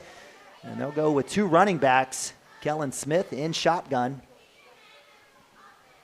Motion is Rival Fields. Kellen Smith with a pump. He's going to tuck, and he's going to fall forward. I don't know if that was a design play or not, but certainly Wildcats showing a new little wrinkle here with Kellen Smith. Right, and that was probably the better decision from Kellen Smith. Hinton was getting right towards Rival, so if you throw that, it's either going to be a pick or Rival's just going to get blasted as soon as he catches it. So great decision, and Kellen's getting way more comfortable with a pump fake. All right, so with that, Wildcats will go 2 by 2. Rival, I believe that's Jaden Bolton. That's Rival. It is Rival. So a little pump, little go action to Grayson Davis on the sideline, and he's hit out of bounds. It was a clean hit. It just happened to be out of bounds on a play, so nothing malicious there. That one was a pretty good ball. It was in a great spot. It just was a little bit too much out of bounds there, and that'll bring up 3rd down and long. Right. It might have just been in the air a little bit too much. You know what I mean? Just a bit too high, but it was a great play and great route from Grayson. So clock stop, 7:47. Wildcats from the 35, 307. Kellen Smith back to pass. Dump down, nice screenplay. If you can get a block, great job there on the missed tackle by Rival Fields. He'll go out of bounds, and that should be a late hit. It will be.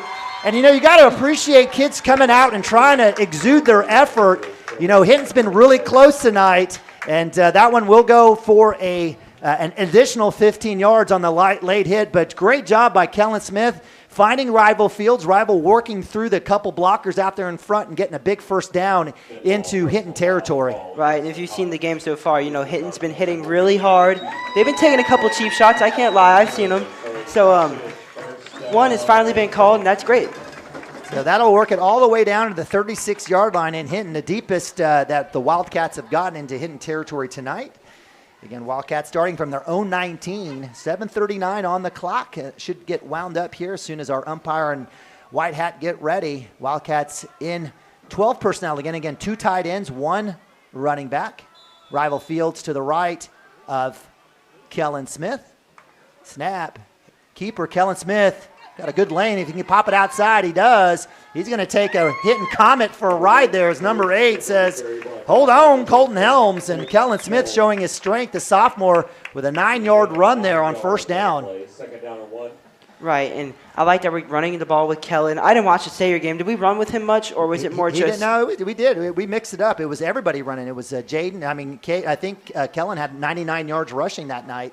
So, yeah, definitely did well. 7:10 on the clock, 2nd and 1. Hand off to Rival. He's going to try to bounce it outside. Cuts back in. Nice move there. And that's what we want to see there. Don't try to string that one out. Stamp that foot, get north and south, and Rival Fields gets a big first down there for the Wildcats right around the 24-yard line.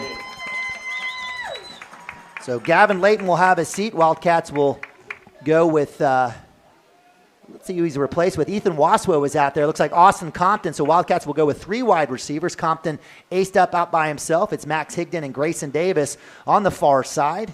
Let's see if we might look for a double move or a play. It looks like we do have a timeout stoppage here. Let's see what the call is. It might be Looks like we have an officials timeout where it looks like number 77, Derek Pratt, left the field to play. I don't know if that was an equipment timeout or what the case may be, but Wildcats will reset. Clock runs, 6:34 on the clock. Wildcats trying to tie this ball game up. Down 7-0 here on senior night against the visiting Hinton Comets. Ethan Waswell, the up back here. Right, and as I said in the beginning of the stream, don't let the record fool you. They're a better team than what the record says. Handoff inside. Rival trying to break a tackle, cannot. Give credit to the attacking Hinton defense. That time it was number 52, Bo Brookshire, the junior, 6'2", or 6 foot 210. Scrapes down the line, gets the tackle, and that's only a 1-yard run. Rival Fields will head to the sideline. He's replaced by junior Jaden Bolton. Jaden with 100 yards last week and a touchdown, 107 to be exact. Yeah, and I saw Jaden's touchdown, so I had to be screaming a little bit after that. Kellen Smith coming back on the hitch to Grayson Davis. He'll cut back inside. That's good for about 4 yards. That's a great ball and a great catch in the soft spot of the zone. So Grayson Davis with his first reception of the night. And I'll bring up third down and manageable here for the Wildcats. 3rd and 5, 5:29 on the clock. Fast-moving game. Senior night, we may have spent more time announcing all the seniors than we will actually playing a football game. Jaden Bolton stays in. He'll go back to the right of Kellen Smith. Same formation here. Now on the wide side, closer to that boundary hash. Kellen Smith in shotgun.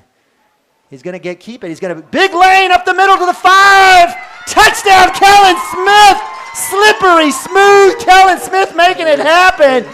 And from 19 yards out, the Wildcats have a chance to tie it. Yeah, and that was just great blocking and great job from Kellen, just seeing the open lane, taking it, and able to get the touchdown. So nice job there by the blocking on the right side. And looked like the Wildcats have said, look, if you're going to key on Kellen on rival Fields, Kellen, my man's going to keep it. Adley Jerry, the senior, out for the extra point. Kellen Smith, the hold. Caden Seeley with the snap. Hold is down. Kick is up. Looks good. And it hits the upright. I don't even know how that happens. We literally have 2-foot uprights, and it hits it, comes back in, and that's a key miss there as the Wildcats miss out on the extra point. But do get the touchdown. The Wildcats go 81 yards in 4 minutes. And it was the Kellen Smith run there on night with 19 yards to get the touchdown, and the Wildcats find themselves close, 7-6 here in the second quarter. Got some scores for us? I'm waiting for it to load. It's from a couple weeks ago. That's all right. You need maybe pick the next week. You hit this week. There you go. Probably do this week. Do this week. You're good. No, not week 10. Would it be week 11? No, it's this week. Oh, right there. You had it. No, go back. We're on the Squirtle app. Great app there. If you haven't downloaded and you love that, basically, if you love following high school athletics in the state, Squirtle app is your best app to get scores up to date. You can sign up. You can actually keep score yourself as well. Here we go. So what do we have here? So we've got Fairview Sayre. Fairview Sayre. What do you have there? 35-0. 35-0 second quarter. Yeah, that's a tough one. What about that Hooker Watonga score? Hooker's only beating Watonga 20-0 in the first quarter. And I mean, 0-9 Watonga. You expect it to be more? Well, Watonga's been good. I'm just telling you, they've just been kind of snake bitten. They've got some good players. I love their quarterback. All right, so with that, with 5 minutes, we have Gavin Layton. He'll be doing a toe punch off the dirt. It's going to be touched. It's still loose. Ball falls down, and it'll be after a couple of touches. It's a little pinball as number 10, Damian Gomez, the sophomore, is able to catch that and immediately goes to the grass right around the 40-yard line. So Wildcats on their 3 first possessions starting on their 19. The Hinton Comets starting on the 40 on all 3. The first one on the Cashion 40, but the last 2 on their 40. On their own 40. So it's kind of a crazy night of numbers here on senior night. Let's see if the Wildcat defense can bounce back here. Right, and what we don't want is Hinton scoring, going to halftime, getting the ball again, and scoring yet again. So we got to get a stop here. Totally agree with you, partner. So with that, 5:05 on the clock. They had it with 5 minutes in the first quarter, and they get it with 5 minutes in the second quarter. Coach Potter's going to call a timeout. Hey, let's take a timeout ourselves. Hang tight. We'll be right back here on Cashion Wildcats TV.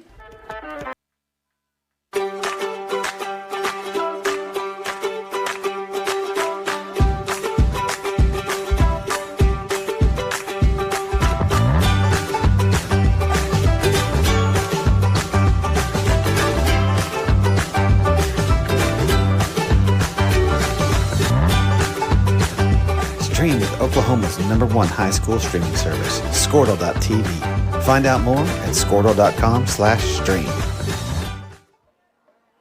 Welcome back, CWTV, second quarter action here. Hinton Comets 1st and 10, third possession here of the night for them. In shotgun, little reverse, little pass, in coverage of Slade Williams. In and out of the hands on the wheel route by number 8, Colton Helms. So Coach Potter, a little razzle-dazzle, and that'll fall incomplete, and it'll bring up 2nd down and 10. Right, and that's not a terrible call at all, honestly. I mean, that's way more exciting than what they've been calling all game. So. Yeah, so I think on the pass there was number 10, I think. That was Damian Gomez on the throw, I believe. That was the intended for number 8, Colton Helms. Again, Wildcats, good work there by Slade Williams, the sophomore. Chased down on that wheel route. 2nd and 10 in motion. It's going to be a keeper. Devaney trying to get to the outside. Slade Williams in pursuit. Gets on the ankles. And great job by Grayson Davis coming up from corner, upending Devaney. Devaney's got some good wheels. Yeah, he's a fast kid. So it's a nice run there on 2nd and long. It gets about 5 on that, so that'll be 3rd and 5 here. Again, if you get it to 4th and short, most likely Coach Potter's going to go for it. Again, he's going to try to keep the Cashion offense off the field. He trusts his O-line. He trusts his man, Graydon Devaney, who's, again, he's the do-it-all here for Coach Potter. He's a senior. I don't know what they're going to do next year, but certainly from a standpoint right now, he's carrying the load. 3rd and 5 in shotgun. Devaney, he's going to keep it. It's going to go. Ethan Waswo says, no, sir. Just sitting there waiting for it. Great job there by the junior, and that's no gain. And that's a big tackle. It brings up 4th and 5 in decision time here for Coach Potter. Right, and Ethan's one of those quarterbacks last year who did what Devaney's done tonight. You know, he's taken off, so he understands that. He waits there. He waits for Devaney to try to go through, and he just wraps him up. So that's a huge stop for the Wildcats as they get a 3-and-out. It's going to be Deuce Tripp. The Wildcats staying in safe here. They're going to let him try to punt it as far as he can. Pressures with Waswo. That's going to be a huge monster kick. Goodness, with a huge hit and bounce, and that's going to roll all the way down to about the 7-yard line. You know, in film, you watch Deuce Tripp. The kid can kick it. He's a great punter. Obviously, he does kickoffs. And Wildcats, again, just trying to play it safe, pay the price as they take over. Again, Wildcats with horrific starting field position here all night. And this one will be the worst on their 4th possession starting at the 7-yard line. Right, and he's not that bad of a running back either. If you watch the film, which I bet you have, he's not bad. He knows what he's doing. He's kind of like Rival, just slower, patient. So, Yeah, he's got some good size to him. So with 3:25, Wildcats are going to look to try to take the lead. As Jackson mentioned earlier, Hinton will be getting the ball at the start of the 3rd quarter. So this is a vital possession. Kellen Smith with a hitch to Davis. That's been open, that soft zone. He's going to try to turn around. We will get a face mask call there against the Hinton Comets, and that's going to be a huge call in favor of the Wildcats. Good work there by Grayson Davis. Right, and I was wondering why Grayson kind of just spinned around twice there. I guess you saw the face mask. I didn't see it. They're going to say blocking the back, I guess, on Max Higdon. Yeah, they sure are. I thought I saw a face mask, but I was worried that Higdon on that outside, and that's a tough penalty. Again, it's tough enough starting from the 7. It'll be half the distance to the goal, so mark off 3.5. Wildcats can't do this here in this situation, so clock will start here with the umpire, with the referee. So 3:19 on the clock, 3:18. It'll be 1st and 14 from the 4. Kellen Smith will keep it. Nowhere to go. He's going to get swallowed up right at the line of scrimmage, and he'll actually be right at the line of scrimmage, 2nd down and long. Right, and maybe try to air it out for Max here, but if anything, don't allow a blitz, don't allow a safety. Just play clean, don't hold, and don't get the safety. Well, we saw that big play against Watonga. That went for 98. Let's see what happens here. So 2nd and 14 from the 4. Let's see if Coach Potter uses any of his timeouts. I think he's used 1. That's right, he's got 2 left. Smith and shotgun back to pass in his own end zone. He's going to go deep. He's got Higdon up top with the catch and out of bounds. Max Higdon with a huge catch right around the 40-yard line. Right, and it's senior night, so it's only going to take a while for Max to get cooked up, heat up, and just like the Watonga play, basically just put Max on a fade, see what he does. Yeah, great job by the offensive line. Kellen Smith just sitting there bouncing around, finding his opportunity. A fantastic ball by Kellen Smith, dropping it right in the basket of the streaking Max Higdon. He was going up against number 80, Xander Furrow, another senior. This time, Wildcats will go with Rival Fields to the right of Kellen Smith. Clock running. Rival will fake it. Kellen Smith with his lane. He's got a great block by Max Higdon to the outside, still on his feet and out of bounds, stopping the clock. Great job by the right side. Great job by Max Higdon on that crackback. And it looks like we'll have a flag all the way on the opposite side. Let's see what the call is here. Sideline warning, it looks like. So I can't believe it. The Hinton Comets with a sideline warning before the Cashion Wildcats. So with that, that will be a warning. The next one will be a 5-yard penalty. So great job by Higdon on the block. Great run there by Kellen Smith. He's been the guy with the rock today. Wildcats going back out, 12 personnel. One running back is Rival Fields. 2 tight end sets. Rival will get it. He'll step forward. And he'll get about 2 on that one. Rival stymied at the line. Give credit to 77. Derek Pratt kind of blowing that up. And we'll have a penalty. Let's see what happens here as Rival was in the middle of that with number 52, Bo Brookshire. I hope this does not go against the Wildcats. As number 7 shows a layup move. I was hoping I wasn't the only one who saw that. Crease Douglas trying to do his best impersonation of the Hinton scrimmage today earlier. Let's see what we have here. Nobody's moving. We'll have, I guess, no flag. So no flag there.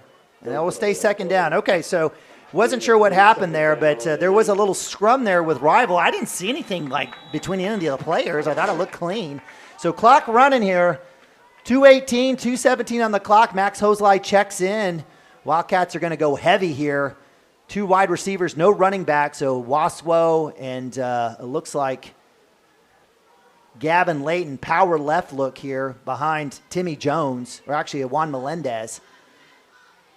In motion, Davis. Davis with the jet sweep fake. Kellen Smith will keep it. He's going to try to cut back outside. Breaks 1 tackle. Still on his feet. Ball is loose.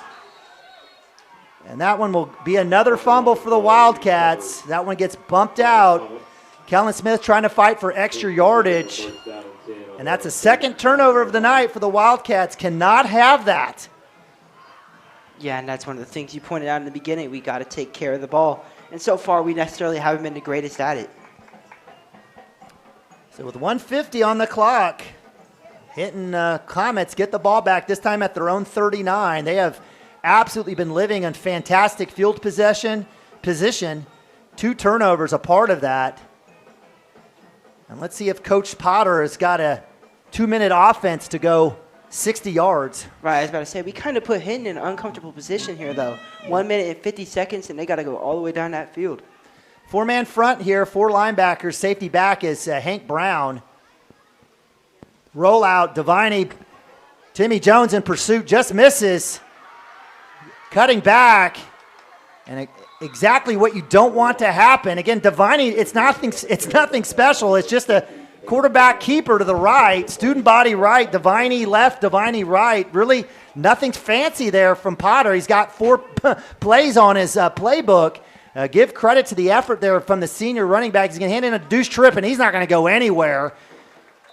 As he falls forward with the help of Tush Push. We've got a visit here from Alex Nabavi.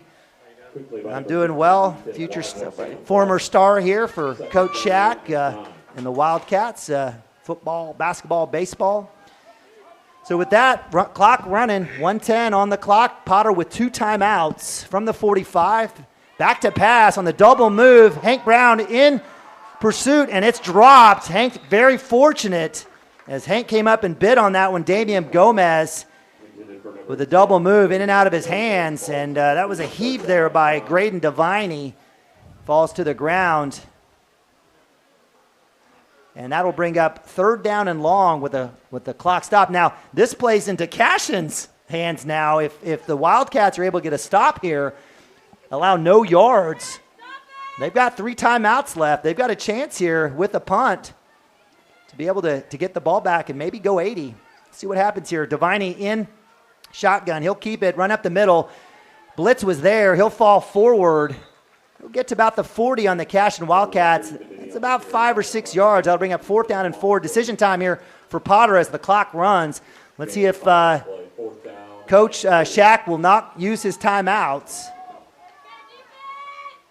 I bet Coach Potter will work it all the way down as far as he can go.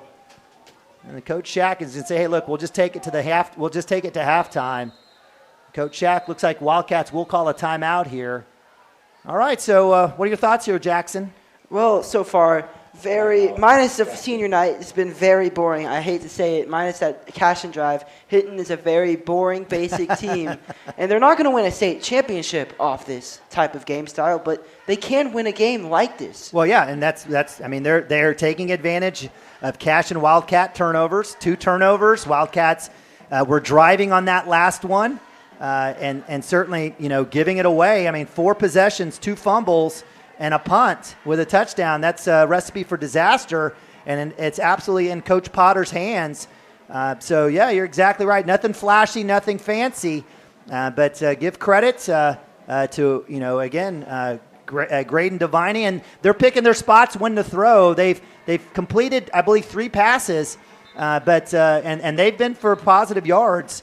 They'll certainly have to think about that here on 4th down to see if they're going to go for it.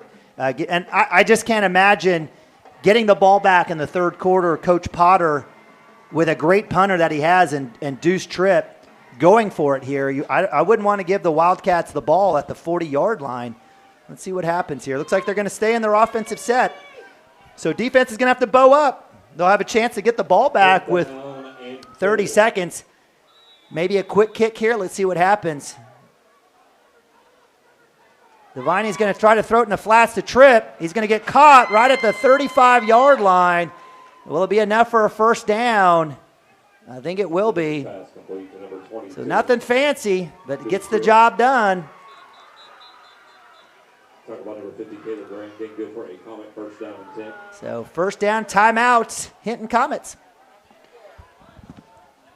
Yeah, I'm trying to think of what to say here because, this game has just been running by so quick. Halftime adjustments for Cashion, definitely the defense. And then you got to just take care of the ball. I think the defense is doing fine. I think they're doing great. Actually, you've only allowed 7 points. It's been the offense that's given it up. You got to take care of the rock. Kellen Smith with a fumble and then Max Hickton with a fumble. We got to take care of the ball. It's as simple. And I appreciate Kellen trying to get a few extra yards there. But, you have to know Hinton is trying to strip the ball. They've been trying to go after it. They're trying to hit hard. They're trying to create havoc. And so, that's going to be the situation. So, situation here, 24 seconds on the clock. Wildcats down 1, 7-6. The Hinton Comets are going to have to go 35 in the next 24 seconds. They've missed on a couple of wheel routes. I wonder if they go back to it. Let's see what happens here on 1st down and 10 from the 35. Graydon Deviney, the senior, he's been the do-it-all for the Comets. Back to pass. He's going to step up. He's going to pump. He's going to try to work to his outside.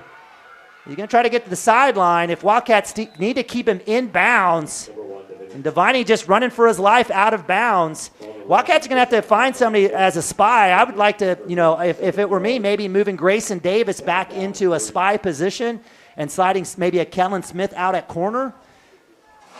But certainly, that's been the MO. That's been the biggest plays of the night have been bust plays for Deviney running to his right side. So with that, clock stops with 14 seconds. Deviney in shotgun from the 28, 2nd and 3. Deuce Tripp to the right. He'll fake it. Back to pass. He's going to go deep. He's going to throw one up. And that's broken up. Max Hickton in coverage there. Intended receiver was number 10, Damian Gomez. Good job there by the senior safety, and that'll bring up 3rd down and 3 with 8 seconds, most likely last play of the half. Right, and I think, as we said, the halftime adjustments just got to be protecting the ball when we get the ball on offense because our defense has done great. Yeah, I think they've done well. It's just been busted plays here for the Comets. 8 seconds. Deviney will go ahead and keep it. He'll run left side. He's got a lane, cuts back inside, still on his feet. And with 2 seconds, 1 second, timeout by Hinton. And they'll have a chance right around the, looks like right around the 16, 17-yard line for a heave to see what they can do. May even have a chance to run it. No, I think they might try to kick a field goal. So the Comet, you think so? I mean, their kicker Deuce isn't terrible. He's got a pretty good leg. Maybe try to kick it. 34-yarder? Think so? Shoot, I think Adderley can make a 34-yarder. All right, let's see what happens here. I don't think you're going to beat Cashion with field goals, no. but let's see what happens here. Yeah, the Comets will come back out. So they got the ball from the 39 with 1:50, and they've worked it all the way down. Totals are all going to be in the favor of the Hinton Comets. Time of possession, yardage, Wildcats really just, again, continue to be their own worst enemy over and over again. Oh, they are going to kick a field goal. There you go, brother. Yeah. Let's see what happens. So, Deuce Tripp. You think a fake? Play it safe, just in case. All right, Deuce Tripp. Right around the place, right around the 22-yard line. Kick is up. It's up. It's strong. It's good. Wow. Big-time boot by Deuce Tripp. Field goal is good. And that's a huge kick there. Again, give credit to Hinton. Again, going. That could have been good from 40. So you were spot on, Jackson. He was able to put that one through. That was a 34-yard field goal. And that'll add 3 to the point total as the Wildcats down 10-6. We'll leave it on the field as the Cashion cheer team will take the field. Let them do their thing as Coach Casey Williams and Amber Hopgood on senior night, celebrating all those fantastic seniors. They got a few state titles. We'll send it down, turn up the volume, and we'll have it. Welcome to the field, your state champion Cashion High School cheer squad, coached by Amber Hopgood and Casey Williams. The squad will be participating in game day regionals on Saturday, November 9th in Stroud. The 2A competition will start at 9:30 a.m. They'd love for everyone to come support, as part of their score will be deemed by fan participation. Now sit back and enjoy the show. Probably need to.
Cashion fans, let's hear it for your Cashion High School cheer squad. Good luck at Game Day State.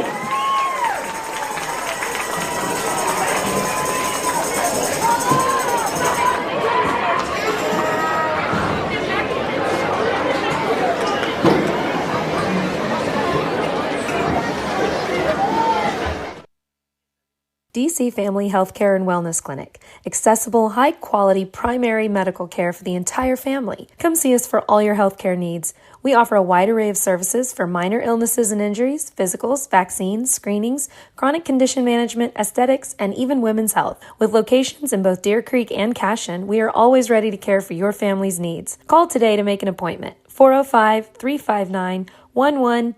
DC Family Healthcare and Wellness Clinic. Dedicated care across the lifespan. Cashion FBC is a church seeking to grow in Christ and our love for the body of Christ. With ministries from children to youth to adults, we strive to present the gospel in an engaging and meaningful way. Sunday school meets at 9:45 a.m. and worship starts at 11 a.m. Children and youth meet on Wednesdays at 6 p.m. Please check our website at cashionfbc.org for more information, and we hope to see you this Sunday, located a half-mile east of Cashion.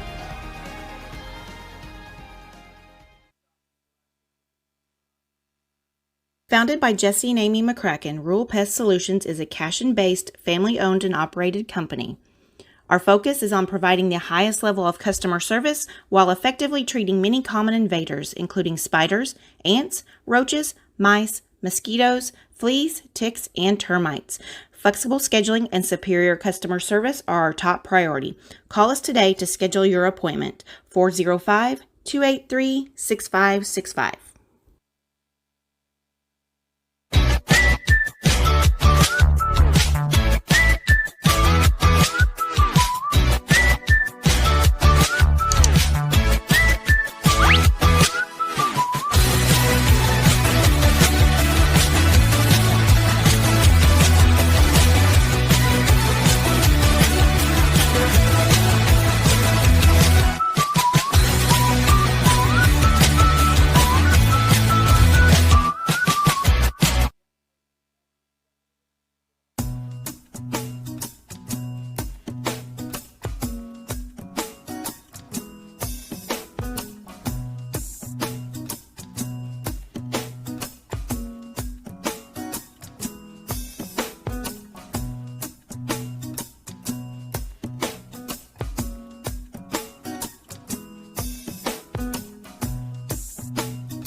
So you want to create your future, discover a path worth traveling down, find a career to get excited about. For decades, Career Tech has been training talented, skilled individuals, empowering them to step into a career that fuels not only their life, but the Oklahoma workforce. These individuals are the heartbeat of this state's economy. Individuals just like you. Create your future today at Oklahoma Career Tech. Support your school's booster club.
Cashion fans, let's hear it for the pride of Cashion.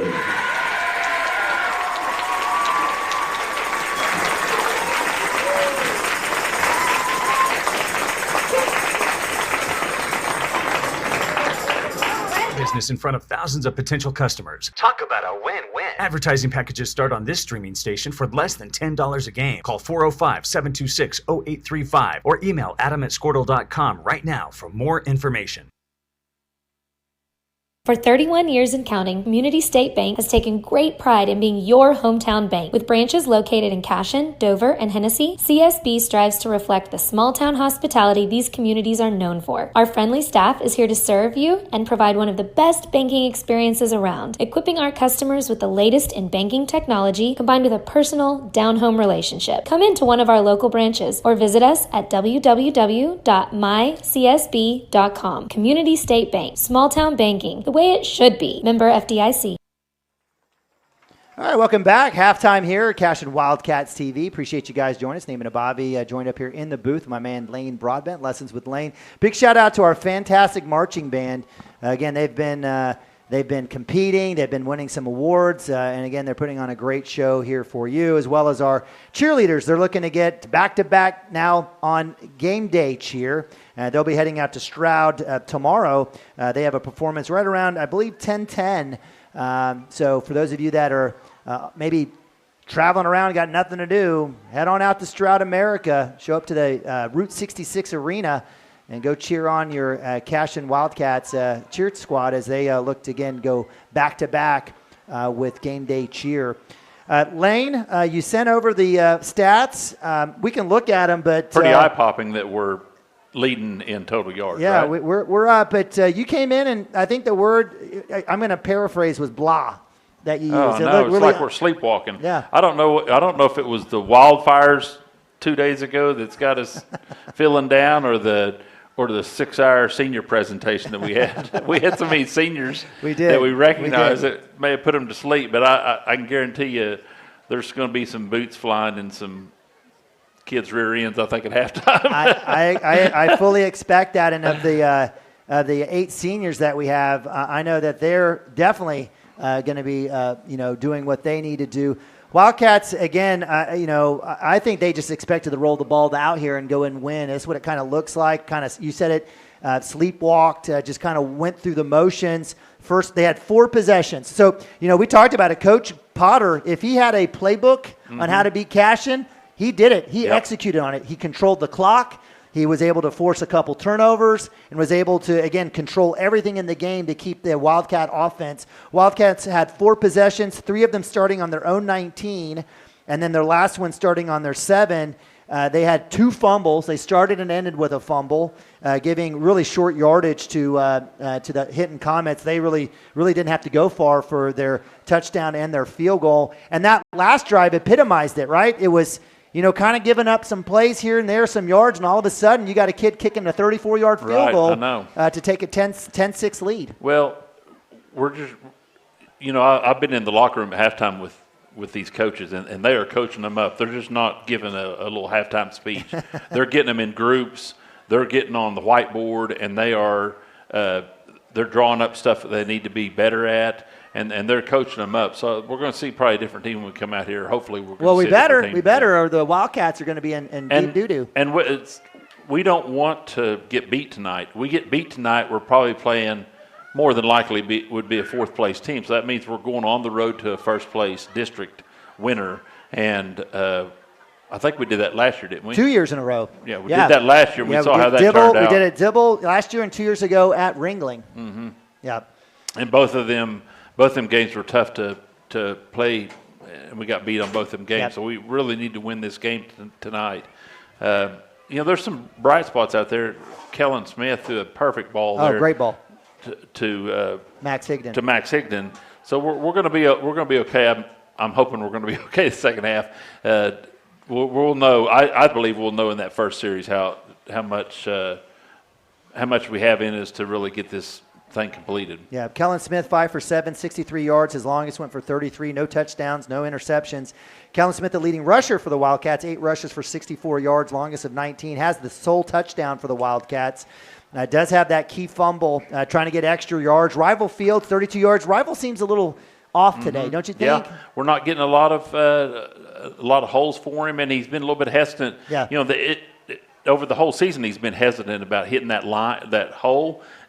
He's been patient, not hesitant. Yeah. He's been patient about hitting that hole, and it's worked great for him. Yep. And it hasn't worked for him tonight. Yep. Yeah. Give credit to the defensive front there, front 7 of the Comets. Leading receiver, Max Higdon, you mentioned it. He's got 3 catches for 44 yards, 45 yards. He did have that big key fumble there on that first possession. And with a running team, that's key, right? Just like with Sayre, we came out and jumped out, went out 14-0.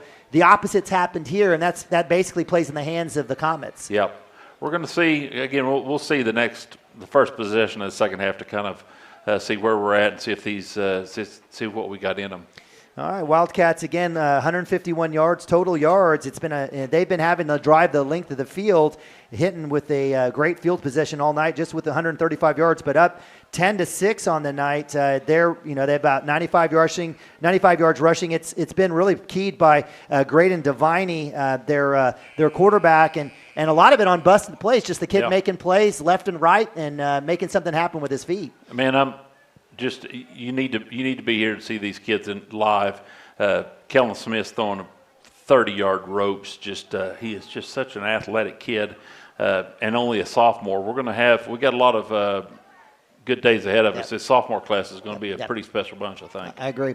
All right, so superfan Keith White saying hello. Lane, any thoughts for the second half? What's the one key here for the Wildcats? Well, control the line of scrimmage, which is pretty obvious. But if we can get out there and get our running game started again, we'll be okay, I think. Okay. All right. Lessons with Lane. Lane Broadbent. Super blessed to have Lane going on year 6 here on CWTV. Really appreciate him and all the work that he does here with stats and just bringing knowledge to you here every halftime on CWTV. We're going to take a quick timeout. We've got Jackson Drake back from getting his hamburger. He's ready to go. Wildcats will be ready to go here in a sec. Hang tight. Be back. CWTV. Magnolia Estates in Cashion is the newest high-end and affordable neighborhood. Less than a mile from Cashion Public Schools and outside city limits, Magnolia Estates is where affordable meets luxury.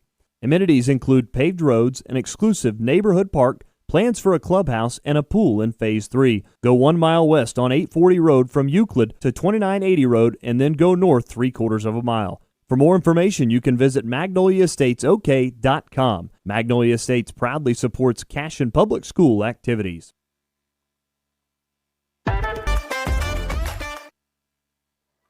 Yeah, welcome back.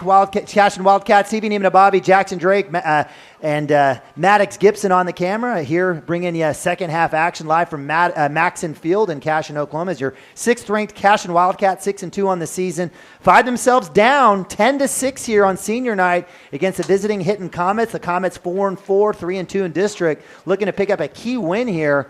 Wildcats will be kicking off. It'll be Brody Nichols this time. The Wildcats have only kicked off twice tonight. Gavin Layton with the first one, and now Brody Nichols coming in. Brody coming up fresh off the scrimmage as well in basketball against Hinton. Wildcats looking at, they're going to need to get a stop here if they want to get back in this. Again, down in essence, still one possession. It'll be the Hinton Comets receiving. They'll be going east to west. It's number 4 for the Comets. That's going to be Oakley Pratt, the sophomore wide receiver. He'll be right around the 29-yard line, and it'll be Gomez. Damian Gomez right around the 35, the two guys that are going to be the most likely the targets for the Hinton Comets. Thank you, Alex. See you, buddy. All right, Bubba, love you. All right, so, he wants in. Okay. All right, baby, love you. Oh, okay, we'll see you down there tomorrow. All right, with that, it'll be Brody Nichols, the junior, kicking off. A little bunch formation here for the Wildcats. They'll go out in their traditional look. Wildcats can do a lot in this look with Brody Nichols. He's been fantastic. Let's see if he goes with that high hanger. He does. It's going to be bumped. It's going to be run into. It'll be Gomez. He'll catch. He's got a small lane, and he's going to be squashed and hammered between Melendez and it looks like Slade Williams, special teams superstar. It's like Slade coming up a little bit gimpy there, a little bit of ankle there on that tackle. And it'll be first down and 10 again from the 44-yard line. The Hinton Comets have not had to go anywhere. They've had short field all night. Right, and this half is going to determine a lot for Cashion. Let's see if we can, obviously they're going to try to run down that clock as much as possible. Let's see if we can get a stop, get the ball back, get a score, take the lead, and just hope the defense plays great the rest of the night. I'll take that. All right, it's Graydon Deviney, the senior. He's been phenomenal here for Coach Potter and the Comets. Single set. He's going to go student body left. Strung out. No holding call. He's going to cut back out right. And he's going to break a tackle. Grayson Davis in pursuit. He's going to have to make this tackle. And Davis does all the way down the 20. No holding call on the edge as Max Higdon was basically wrapped and tackled. No call. And again, another busted play that's huge for Deviney and the Comets. Right, and I saw the hold too, but you got to give just a bit of credit to Deviney. He's got some wheels. No, yeah, he's doing what he needs to do. I mean, they got to make that call. It's pretty simple over here on this side, as actually two Wildcats were tackled, basically held.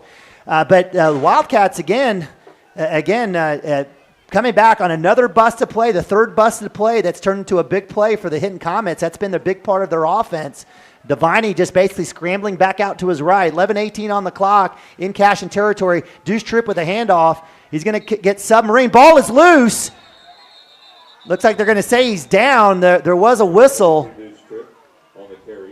And that'll be a gain, looks like, of about maybe 2 or 3 yards there. We'll give 3 to Deuce Tripp there on that first down carry. Bring up second down and 7. Right, and that turnover, there's no tell. If he does fumble it there, there's no telling how much that could have done for Cashion. Yeah, that would have been big. They said they called him down. There was a whistle, but the ball was coming loose. So, we have to trust that the line judge had called him down when he was down before the ball came out and it wasn't loose. No instant replay here in high school football. Deviney Empty set again. That was just like that last play. Strong left look here. Devine will go back to the left. He's got a hole. He's going to spin through, still on his feet. Wildcat tackling has been poor tonight. Give credit, it looks like Juan Melendez, and that'll be first down and goal from the 6-yard line. Right, and if I'm Cashion, I'm trying not to break right here, but I don't know. Well, still early. I guess the play clock is working, so 22 seconds on the play clock, 10-16. Running clock here first and goal from the 6. Coach Potter's going to use all the time he needs to. 15 on the play clock. We'll be able to watch where he gets to. Devine in shotgun again, same formation. It's a power left look, tight end. 3 wide receivers, going to keep it. He's going to try to go forward, and he'll get 1, maybe 2 yards. A good spot there for Devine. I'll bring up second down and goal. Gain of 1, second down and goal. So it looks like it'll spot it at the 5. Looks like it should be, actually not at, it looks like definitely the 6, if not the 7. So, yep, so second and 6, running clock, 9:38. Again, this started at their own 44, right at midfield. That's where the Comets have been living all game long. Wildcats turning it over. Again, same formation. Looks like they'll pass out of this. In motion is Gomez. Keeper going outside from behind. Great job. Great pursuit down the line. A great tackle as it looks like Caleb Duran fighting off, setting the edge. He gets a huge tackle, gains about a half yard. That'll bring up third down. This could be a huge stop here for the Wildcats. Right, and Caleb, we haven't unfortunately been able to say his name enough tonight, considering it's senior night, and he's going to make sure we can say it. So great job by the senior on that weak side, holding his own, setting the edge, clearing the blocker, and coming in, making the tackle. I didn't see who that was coming down the line.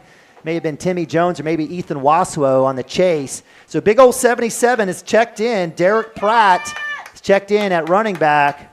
Under center now will go be Devine. He's gonna keep it. He's gonna go to the outside. Wildcat falling down. Hank Brown with a huge tackle. Ball is loose.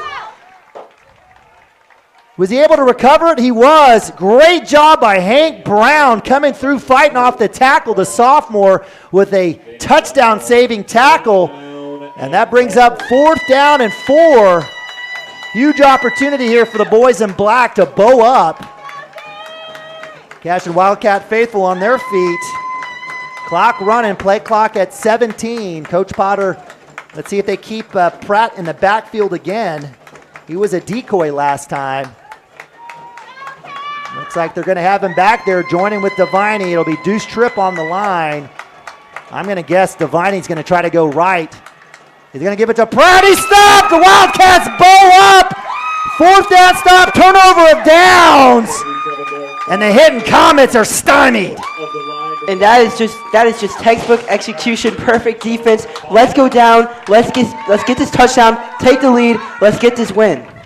So great job by the D-line. Linebackers coming to fit. And the big old boy, 250-pound Derek Pratt is stonewalled. It'll be Cashion football at the 2. So the Wildcats starting their own 19, their own 19, their own 19, their own 7. Now starting at their own 2-yard line. Horrific field position here for the Wildcats again all night long. Hand off to Jaden Bolton. He'll come up the middle. Nice lane there for him. He's got a nice little carry that'll get him about 4 or 5 yards. So that's a good first down run there by the junior. Clock running, 7:30 on the clock. Right, and that defense, that 4th down stop right there is the prime definition of bend but don't break. Yeah, I totally agree. You called it, partner.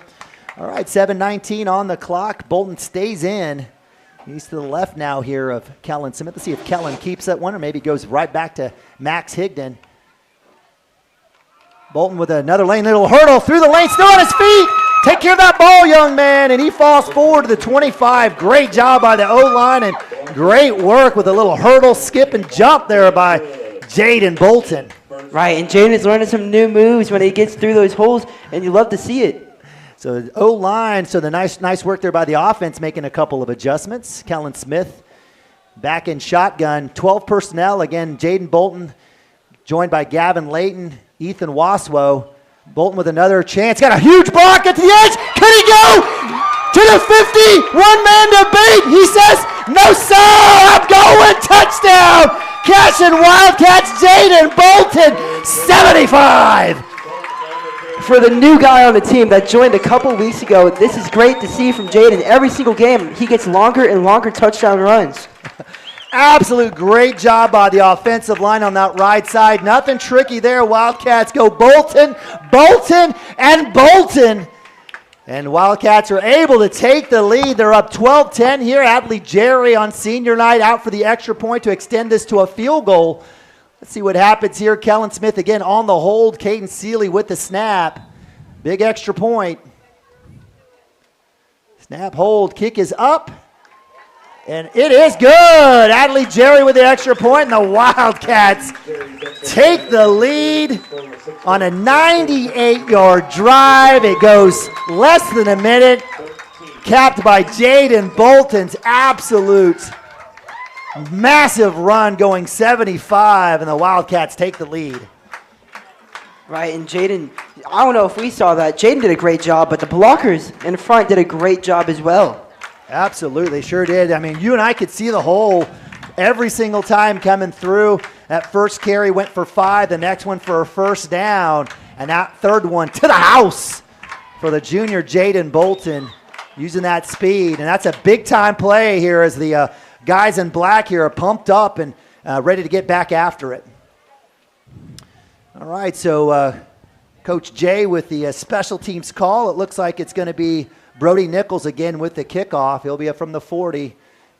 Give it to the back judge as he takes a look at it. Make sure that it's inflated and not a flat one or anything odd.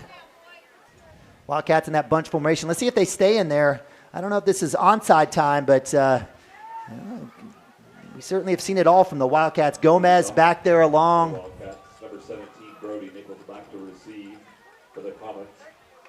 It looks like, yeah, it is Gomez, and number 4, that is Oakley Pratt, the sophomore. He's right around the 27-yard line. Wildcats will get out of their bunch formation.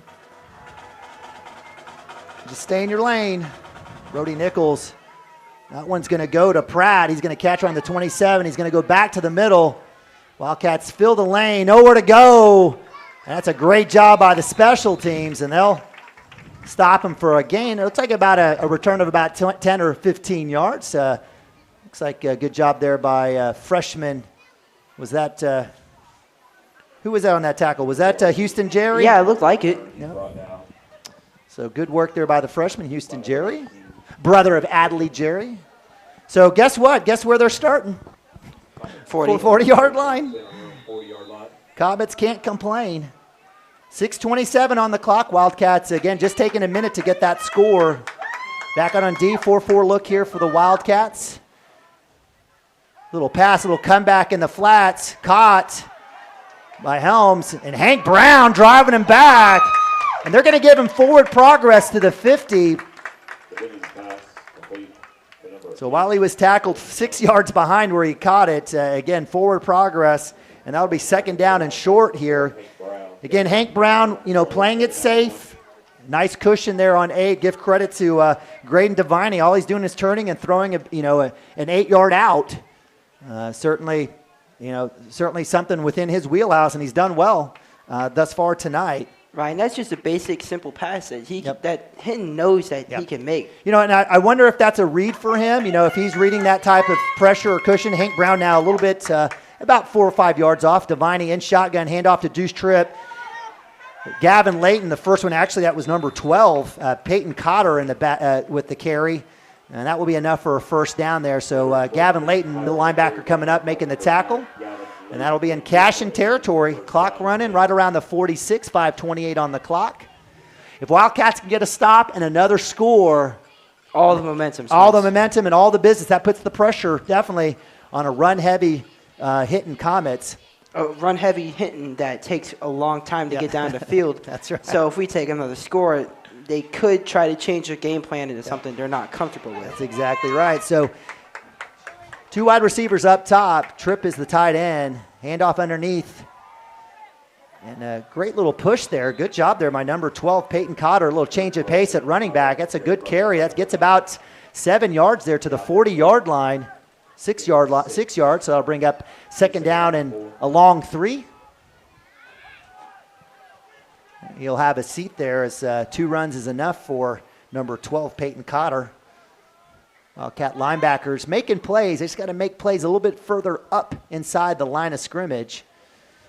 Again, this is a big size. This is a nice size Hinton Comet offensive line. Makes sense that they're run heavy. 2nd and 4, 4:24 on the clock. And off inside to Tripp. He's going to try to cut it back inside for a short gain. Good job on the edge there. Looks like that was Timmy Jones. I believe that was Timmy Jones. It sure was. The tank coming up with the tackle. So short game brings up 3rd down and about 3 here for the Comets. 3rd down and 3. So running clock, 3:59, 23 on the play clock. Cashion fans doing their part. Cotter again taking his time here, trying to milk the clock. Again, a 1-possession game, certainly in the hands of the Comets. They don't have to go crazy. Keeper by Deviney, right side. He's going to cut back inside, still on his feet. He's going to be caught from behind by Grayson Davis.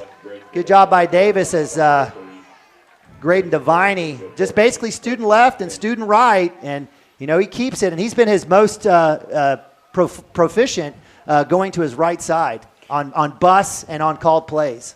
Right, and you kind of have to wonder, maybe at some point, do you think Deviney gets a little tired? Maybe he starts turning the ball over, letting it loose a little bit more. So Timmy, Caleb, all of them just hit harder, get the ball loose, get us the ball right back. 10 seconds on the play clock, 3:15 on the game. Deviney, inside give to Tripp, and he's going to be met. Actually, he's still on his feet. Goodness gracious. And if they want to keep moving, the Wildcats are going to make him pay. That one is number 21, actually. Another, is that 21? Yeah. Or is that? Was it? No, I guess 22. I guess, no, it's actually number 20. Is that number 20? Yeah. Yeah, Logan Cotter, the sophomore. Another running back, the 4th running back here for Coach Potter. That brings up 2nd and manageable, 2nd and 6. Wildcats need to be much better on 1st down. They got to make it difficult. So with that, again, clock running, 2:37, 10 seconds on the play clock, 9, 8. Shotgun is Deviney, Tripp to the left of him. He's going to get it. He's going to get hit from behind, and he's going to be stacked up for a loss. Great job by Matthew Stockton creating havoc. The Donut King doesn't get the tackle, but makes Tripp have to go sideways, and the rest of the Cashion defense, and that's a huge tackle for loss. Loss of 2 on the play, as you heard Coach Tishner bringing up, loss of 2. That's 3rd and 8, so with 2 minutes on the clock, Wildcats have a chance to bow up again. Right, and something we've talked about all season, and even last season, I remember, one guy's just got to wrap them up, and everyone else just comes swarming and bring them down. Let's do it. So Tripp stays in to the left now of Deviney, 1:50 on the clock, 5 seconds on the play clock. Snap, back to pass, he's going deep, in coverage, knocked out. Great job by Hank Brown, running with his man. Hank Brown with the knockdown, falls incomplete, clock stops, and that's 4th down and long. And Hank's feeling so much safer this year on those isolated balls out there. Last year, freshman Hank Brown probably would have allowed a touchdown right there, but Hank is just more comfortable. He's obviously way bigger, way stronger now. He feels more able to stop the play. All right, so it's field goal time. So this time, Tripp is out again. He hit a 34-yarder last time. That one's a line drive. That one is good. Wow. And it's a tie ball game here. So, again, a 36-yard field goal from Tripp. And with that, we got a tie ball game. But in essence, still a win for the Wildcats, I say, as they'll get the ball back and have a chance. And if the Comets want to kick field goals and the Wildcats want to score touchdowns, it's certainly in our favor. Right, and I have to give Hinton a little bit of credit, or 22, specifically Deuce, I forget his last name, Deuce Tripp. He's a great kicker. He's got a great leg, and he's a decent running back. Great kicker. I'd say we hope it doesn't come down to this, but he would be someone they'd go to last second. Yep. You just got to get a win. Yep. Yeah, and definitely based on his range, you got to keep him away. We got to keep them outside the 30-yard line for sure. Again, he kicked a 34-yarder earlier, and now a 36-yarder. So that last drive lasting about 5 minutes. They started on their own 40. And again, if the Wildcats get a score here, again, the Comets don't have a whole lot of time. You know, you can't just take 5-6 minute drives. Again, Sarah fell into that trap last week. But this will be key here. The Wildcats will have to come back deep here for the Wildcats is Higdon and Davis. They're kind of hiding their formation. So let's see what happens here. They've kind of flipped it here. Higdon getting the last one. He's going to try. He'll get this one. Let's see if he lets this one go. Let it go, Higdon. Nope, he'll catch it right at the 5. He's coming outside. He's got a lane. And he's going to get swallowed up right at the 14. So if Max lets it go out of bounds, we get it at the 35. If Max lets it go into the end zone, we get it at the 20. So in this situation, again, catching balls inside the 5 and 10 yard line is not good. I mean, Tripp clearly has a strong leg. And so the Wildcats, again, with pretty poor field position, this time starting from the 13. It didn't bother them last time. They went 98. This time they're going to have to go 87. Right, and Max isn't necessarily the guy that Cashion wants returning back there. They kind of want Grayson to want to be returning it, and I think Hinton knows that. Yeah. Grayson, Davis, definitely. Hinton can run, but Davis certainly is electric in that situation. So with that, we do have a offsides by the Hinton Comets. We've seen that a couple times. Hasn't been called. We're thankful that the line judge got it that time. And so that'll be an easy 5. So it'll stay first down, but this time 1st and 5. Ball moves to the 18 this time. Let's march down, and as you said all night, take care of the ball while we do it. Rival Fields check back in. He's to the left here of Kellen Smith. 4 wide receiver set with Ethan Waswo in the slot. Change of play there for the Wildcats based on the formation. 8 on the play clock. Rival Fields with a handoff. He's got a lane. He's got a convoy. Gets another block. Hang on to that football. He does. He had Caleb Duran leading the way. Rival Fields gets caught from behind. Give credit to number 10. That was Gomez with the tackle hanging on. That's a huge first down for the Wildcats. Right. If you saw that right there, they're trying to rip the ball out of Rival's hands. So back, first down and 10. Minute 12 on the clock from the 36. I see with the hard clap and the fake, they see the blitz coming back on the inside. They slide in. Play changes there as Grayson Davis has moved closer in the slot. Let's see if we see him on an out. Little option pitch. Let's see if we get a block. Do get a pitch. Rival Fields can get the outside. Can he make it? He'll be thrown out of bounds forward. So great job. Great call by Shaq there.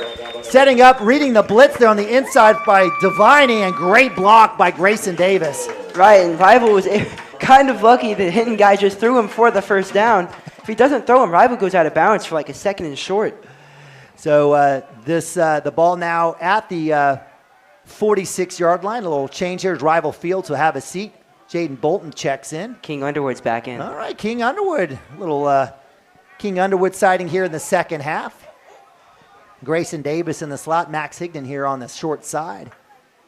Handoff, keeper, Kellen Smith kicks it outside, looking for another blocker. He's got one, makes one move. He could go. He does to the 30. He needs to beat one guy to the 10. Cuts back inside.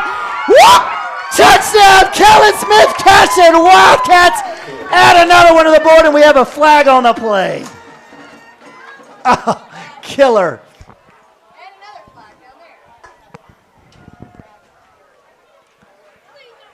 So Kellen Smith, which we hope would be in a 46-yard run, slipping and sliding and juking and jiving.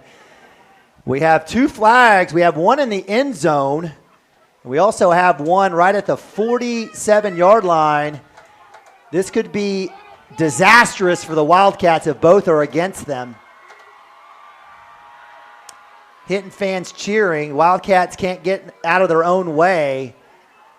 We may have an unsportsmanlike at the end, holding against the Wildcats, and we have unsportsmanlike on Cashion. So that's going to be a 25-yard penalty, and it'll stay first down. All that for nothing. Well, hey, listen, we've seen it before here. Coach Shaq is I think he's upset with Kellen. I think Kellen maybe had a little celebration in the end zone. Can't have that. It's a big run by the sophomore. And Callan has shown some really good, I guess, leadership, I'll say. Even in the last game, it was getting touchy against Sayre, and he was stepping in, making sure dividing the guys. But that's a huge 25-yard penalty for the Wildcats, and that's first and a mile. So what would have been a 46-yard touchdown now brings it all the way back to the 27-yard line, 28-yard line. First down marker is on the Hinton 44. So same formation. Kellen will give it to Bolton. Bolton will hurdle. He's going to break one. He's going to break two. He's going to fall forward. That's a nice gain there on first down. That'll get it to about the 37, so gain of 10. Hey, right there. I mean, we're punching right back in. Yep. We're getting some more yards. You get 10 yards 3 times. That's a first down. Bolton will have a seat. In come will Rival Fields. Let's see if they test the waters here with Max Higdon up against number 80, Xander Furrow. Back to pass. They sure do. Higdon going deep. He's got a chance. Going up top. It's intercepted. Higdon on the inside. And back to the outside. Ethan Waswo is not able to make the tackle. And tackle right at the 40-yard line. So big play there as Kellen Smith throws one up to his man Max Higdon. And number 8, give credit to number 8, Colton Helms, the senior, just playing center field, comes up with the interception and the third turnover of the night. Right, and Cashion should have just let it go to the fourth quarter there, honestly. If I have anything to say, I would have just let it run down to the fourth quarter, bring it back out on a 2nd and 20 and try to do something. So Hinton, everything going their way, 3 turnovers, having the ball starting off at midfield basically the entire night. They get it on the Cashion side on the plus 40.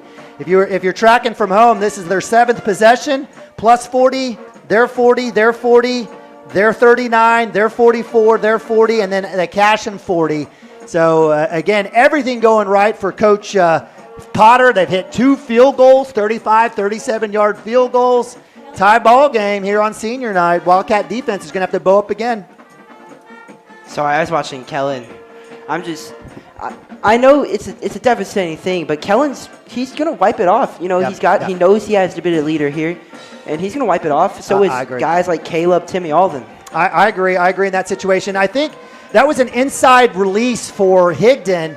I really would have loved if they were looking for it as well. If Kellen puts that one towards the sideline and to move Higdon back towards the sideline, I think he has a chance to make that play, but it came back in towards the hash. Give credit to Hinton, and it's their ball, 1st and 10 with a fresh 12. This is it. Fourth quarter action here live on CWTV, live from Maxon Field. Number 6 Cashion Wildcats on senior night. Going to have to come back up on defense to get the ball back. Deviney in shotgun. He's going to hand it off inside to number 20. They're going to call the holding, and it's finally called. Nikki Jo Smith is finally happy that it gets called, and we agree with her on that situation. A huge hole, and that's not going to happen without a little bit of a grabbing of the cloth. So we'll actually have chop block actually in that call, which is the correct call. We joked at Sayre that probably wasn't going to get called much. It wasn't. It was never called. It was this time. And again, you cannot engage up high and then tackle below the waist with 2 separate offensive players on 1 defender. And that's a huge penalty as that marches it all the way back to the 45 on the Hinton side of the field. So penalties being a big play. That penalty wiping off a 47-yard touchdown run by Kellen Smith, negating that. Wildcats having to throw it up, getting the interception. And this is a big situation here. Wildcats getting them in a non-passing team in 1st and long is a good scenario. Yeah, 1st and 25 for a running smash-mouth strict team is going to be hard for them to get. 11:35. Deviney keeps it. He's not going to get about 2 or 3. Coach Potter continues to ride the senior here. Somebody's going to make sure and have to buy him a Snicker bar and a Gatorade. He's basically the entire team. You might need more than that. I'm not. 2nd and 22, running clock here, 11-12, fourth quarter. Tie ball game, 13-all. Potter's going to continue to use as much clock as he can. 17-16 on the play clock from the 48. Rotating guys in and out, trying to figure out what he's going to do here. He's got number 8. That's Colton Helms. He's been a big target. Grayson Davis with a 10-yard cushion. Let's see what happens if they're going to go back to him in this position. They will back to pass. They're going to have Helms in the slot. And it looking like he had two guys in the same place. The intended receiver looked like number 10, Damian Gomez, on the crosser. Good coverage there by Max Higdon, and that falls incomplete, and it's 3rd down and 22. Right, and they'll bring Austin Compton in for Slade Williams. They're going to try to play back on his own coverage right here. Make sure they can't get the first down. Yeah, so with cover 3 here, 3 safeties right around the 40-yard line. First down, if you're looking at home, is right at the 30. So Hinton's going to have to get to the 30 here on 4th down. Actually, is it 3rd down and 22 or 4th? It's 3rd and 22. 3rd and 22. So big down here. Try to force that punt. In shotgun, again, Deviney. He's got Tripp next to him. Back to pass. Looks like he's going to try to heave it. Hank Brown going up, and he breaks it up. Great job there by the sophomore, timing that up with a big hit. Deviney takes a hit himself, and we're going to have a flag as Coach Potter comes over and asks for it. We're going to have a sideline warning, so that'll be another 5 against the Hinton Comets, as Coach Potter was literally out at the 50-yard line sign on the chalk. And so we'll mark that back another 5. But you know what? Deuce Tripp, he's got a leg, so we'll see what happens. Yeah, and they were trying to get number 8, Colton Helms. Yep. They're trying to get him on the matchup with Hank Brown. And tonight, I have to say, Hank has been able to hold his own, and minus the, easy catches, all the deep balls Hank has held himself. He sure has. Talked to Sarah Brown earlier at the pep rally. Love seeing what we've seen from the youngest Brown of the brothers. Deep is Grayson Davis. That's an end over end. Let's see if that hits. It does the 30. It's going to roll, get away from it. So it'll take a, goodness gracious, Max. And that will fall dead. For the Cashion Wildcats will have their best field position of the entire night at the 22-yard line. Right, and I know it isn't in Cashion's playbook to chew clock. Try to chew as much clock as you can here. So Wildcats will take over their 7th possession of the game. They'll start from the 22. 10:28 on the clock. This would be a great time for the Wildcats to go 79 or 77 yards. Well, 78 yards. I can do math here for you. All right, Wildcats will go with Rival Fields in the backfield with Kellen Smith. Quads to the right. We saw this in the opening drive. Grayson Davis kind of in the backfield a little bit. Let's see if we get a little screenplay here. Handoff, Rival Fields coming through. Makes one guy miss. Takes care of the rock there. And he'll be down at the 25, clock running.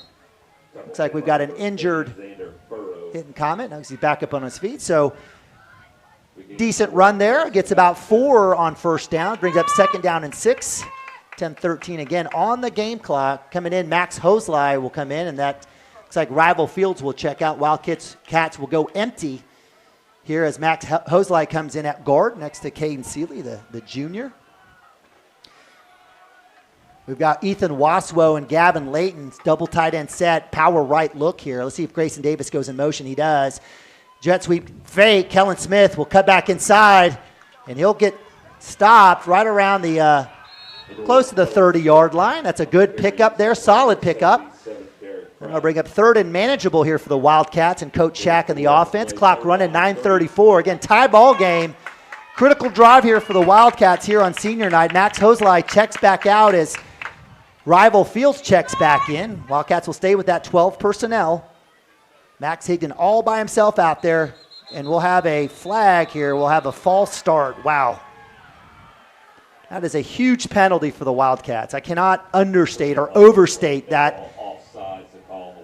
Yeah, we just shot ourselves in the foot right there.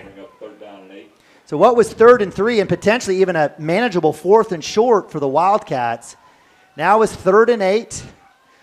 So with that lineup change, King Underwood, the freshman, checks in. He splits in. It'll be Grayson Davis and Max Higdon on our close side on the field side. Rival Field stays in shotgun with Kellen Smith. Let's see what Coach Shack dials up. Blitz, looks like blitz is on. Kellen Smith will keep it. He's going to cut back inside. He's got a lane to the 30. Breaks 2 tackles. Thrown forward, and that'll be a first down. The sophomore, silky, smooth, and slippery. That's a huge first down for the Wildcats. Right, and as we said, we know he's only a sophomore, but he stays so calm in these type of moments. And something I just want to touch on real quick. Please. We haven't seen Jaden Bolton since that huge run. Yep. Bring him back in. Let's see what he can do. I kind of like what you're saying there. So we've got Rival Fields in, the sophomore. Wildcats 8:46 on the clock. Oh, we got offsides. That should be offsides. I don't even know how that's not offsides as the defensive end jumps across the line. And off to Rival Field's right side. He cuts back in. Good lane, good blocking, still on his feet. And he'll fall forward for another first down for the Wildcats. Right, and Jaden Bolton will check in right here. Great run from Rival, but, I mean, Rival's limping off a little bit. He touches back a second. Yeah. He seems to be all right now, but... Yeah, a couple of Hinton defenders leading with their crown coming in on that last tackle, taking its toll on Rival. So as you said, Jaden Bolton checking in. Little thunder and lightning. Thunderbolt and lightning, I should say. So 1st and 10 from the 49. Little fire call out there, 8:10 on the clock. Keeper by Kellen. He's going to try to cut back in, make 1-2 guys miss. Still moving the pile, and he'll get across into Hinton territory. Takes a big hit. Give credit to the Hinton defensive front seven. They sent the house. Hinton with a lot of pressure there, but give credit to Kellen Smith. Made a couple guys miss. Wildcats with a little cramp there as Juan Melendez will have to come off. Max Hosley will check in for him as Juan says, I'm good, as he trots off. Again, we have cramps still even into November. They're not as bad as they were in the beginning, though. Clock running, 7:47. Wildcats with the ball at midfield. Jaden Bolton in. He'll get the handoff. Tries to hurdle one guy, comes down, hanging on to the football. Nice work. Tackle there made by number 64. Give credit to Tegan White, the senior. Good job there by Jaden Bolton carrying the 250-pound defensive lineman. Ethan Waswell will check in. Wildcats will go with 2 tight ends. Big third down here, 3rd and 5 from the 46. Clock running, 7:12. Need 5. 8 guys in the box here for Hinton. Coach Shack seeing the blitz call here with a Deuce Tripp. Bolton will relocate. It's like going to be a pass play. Let's see what happens. Actually, Kellen Smith, the keeper to the outside. Cuts back inside, hanging on. Still on his feet. Go down, son. That's a first down. Kellen Smith, great call there by Shack. Reading exactly where the blitz was coming. And Kellen Smith reading the right hole. Cashion with the huge first down. And Cashion's doing their best job of chewing out the clock here. A couple of minutes have already winded down. Yeah, I'll tell you what, if the Wildcats could punch this in and only give Hinton, just a couple minutes, that would be a doomsday for Coach Potter. 6:39, 6:38. Kellen Smith, empty set, trips up top. Austin Compton by himself. Wildcats almost getting another offsides. 8 seconds on the play clock. Smith, keeper. Following his lead blocks. He's going to get pushed forward. Caleb Duran doing his best job to help out his teammates. Big gain of about 2. That'll bring up 2nd down and 8, right around the 35.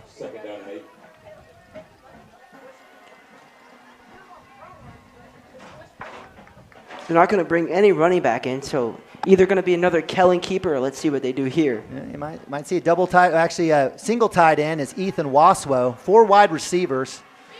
As Jackson mentioned, empty backfield. Almost gets him again. We'll get him here at some point. It's real close. Again, you cannot enter in through the neutral zone or that's offsides. Back to pass, Kellen Smith with a double move. Across the middle, wide open, Rival Fields to the 5. Touchdown, Cashion Wildcats. 35-yard hookup. Great job, and it looks like Rival Fields, who was tackled at his neck, is still down. So great job on the call on the double move. It looks like Austin Compton is the one that's down in the end zone.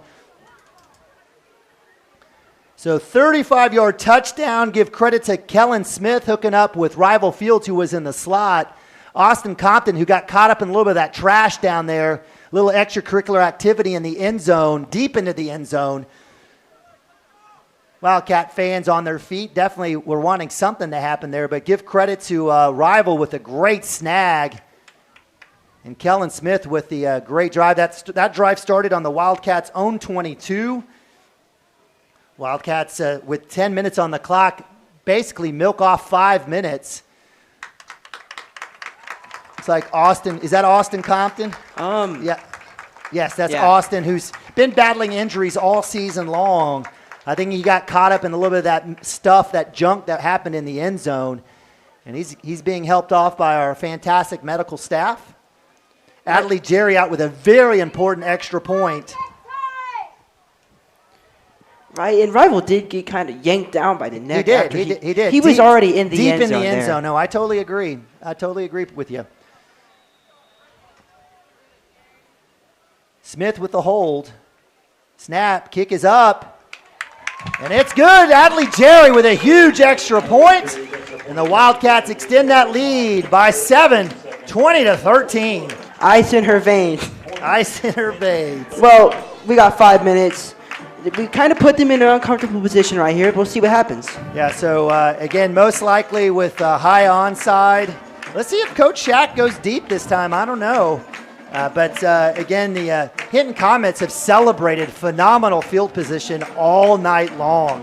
Whether it's off kickoffs or turnovers by the Wildcats, it's certainly been a nice night and has allowed them to stay in this game where, again, the Wildcats definitely from a team perspective, definitely better on paper.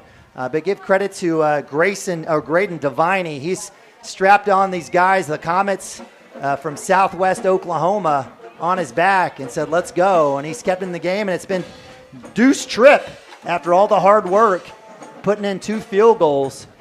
Wildcat defense will have to come back out. They'll have to figure this out. This will be a great answer here for the boys in black. So again, 78-yard drive going 5 minutes, capped off by a 30-yard touchdown catch. Kellen Smith, the Rival Fields. Brody Nichols out, bunch formation. Let's see if they go from it. They're going to get their call from Coach Jay. They'll go ahead and spread it out. Deep is number 4 this time. It is Oakley Pratt, and that one will go out of bounds. So a little action here down below as Travis Luffelholz and Deuce Tripp have a little rendezvous. So with the flag, let's see where it went out of bounds. Yeah, and Austin's walking on his own 2 feet. He looks to be all right. So kick out of bounds. It'll be 1st and 10. Donut King says, let's go on senior night.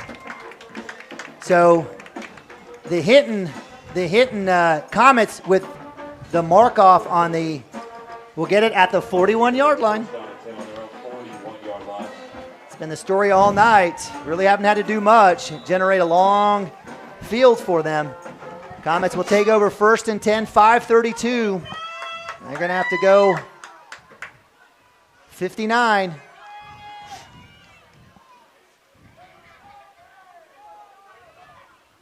Back to pass. The splits is on. Hail Mary's thrown up. Great job by Slade Williams in coverage out of the backfield. It looked like that was number 8? It was number 8, Colton Helms, out of that tight end spot. So good work there by the sophomore against the senior, and that'll be incomplete. 2nd down and 10. Right, and that was great coverage from Slade. We've had to see Slade in coverage. I don't know how used he is to being in coverage, but he seemed pretty comfortable. Well, that's the second time he had that wheel route earlier, so give credit to the sophomore. Keeper by Deviney. He's going to cut back inside. Going to be tackled. Nice job there by Caleb Duran. We just continue to call his name. That'll be a pickup of about 5. They'll bring up 3rd down and 5. So clock running. 5:10 on the clock here, 4th quarter. The Comets are going to have to take it in and get the extra point to tie this. Maybe go for 2 possibly to try to win this. Definitely 4-down territory here for Coach Pratt and the Comets. Or Potter, I apologize. Deviney back to pass on the comeback. Met immediately. Let's see, it'll be enough for the spot. Let's see, they'll give it right to the 49-yard line. That'll be short of the 1st down. They're going to give him the 1st down. Okay. So the clock running, so give credit to Helms on the comeback. That's been a hookup that's been fantastic for Deviney and the Comets. So clock runs. It should be running. Let's see what happens after the 1st down. I don't know why it's not running here. So the clock should be running. I don't know why it's not. Our clock's, well, they'll start it now. Behind the line of scrimmage, Ethan Waswo. Fantastic job by the junior. Carrier was number 12, Peyton Cotter, for no gain. What's going on?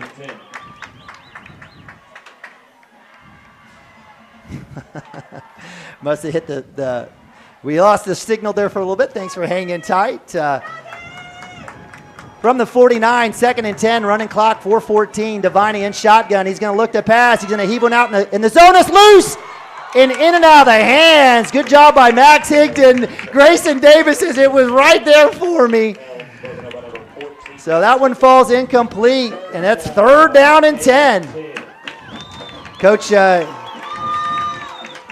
Wood with the call here. The boys in black cheering it on. Again, 4-down territory here. Kellen Smith checks in for the Wildcats as Slade Williams goes out. Wildcats will go with 3 safety look here, cover 3, right around the 1st down marker. Grayson Davis outside, and we'll have a timeout as Coach Wood gets one in. The intended receiver was going to be number 8. In that particular play, Colton Helms on the post play. Grayson Davis was in coverage, so Coach didn't like that one, and so we'll have a start. So, hey, Jackson, I mean, this is a great spot for the Wildcats. Right, and, I mean, you said it, great spot. They're going to bring Kellen back in. They're going to try to cover up here. Number 8 is definitely the guy they're going to look to throw to. Helms has been the only guy they've, I think, even gotten a completion to all day. Maybe 22 Deuce as well, but yeah, Deuce Trip. Yes, so just about those 2 guys, guard them. I don't think that Deviney's going to try to really run it anymore unless he has a full opening. So, well, it's 4-down territory. If Deviney does run it, maybe gets 5. It makes it maybe an easier pass or opportunity for them on 4th down. Let's see what Coach Wood dials up here. Maybe a little pressure. Let's see what happens. Maybe he's thinking pass as well. Wildcats will go with 3 down linemen. Ethan Waswell will be standing up. 4 linebackers across, 2 safeties for the Wildcats. Elms back to pass, a little bubble coming through. He's going to, Gomez try to bounce it outside. He's going to be met by a ton of Wildcats. Great job there by that's Max Higdon. A gain of 1. Clock runs. 4th and 9, so big time, big opportunity here for the Wildcats. Again, Coach Potter saving his 3 timeouts here just in case they don't get the 1st down.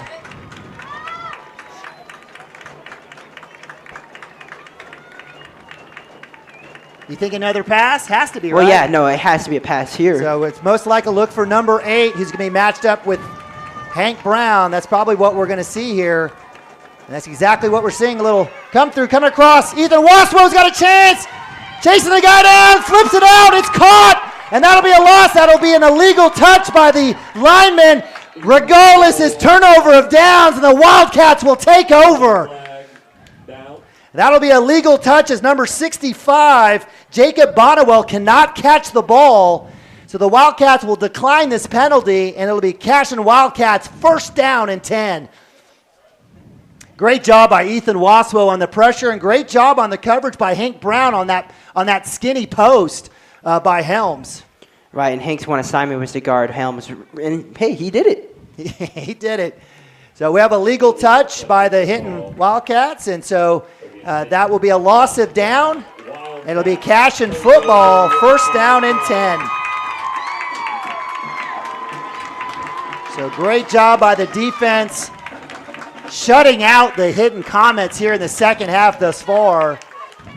It'll be the 8th possession of the night for the Wildcats.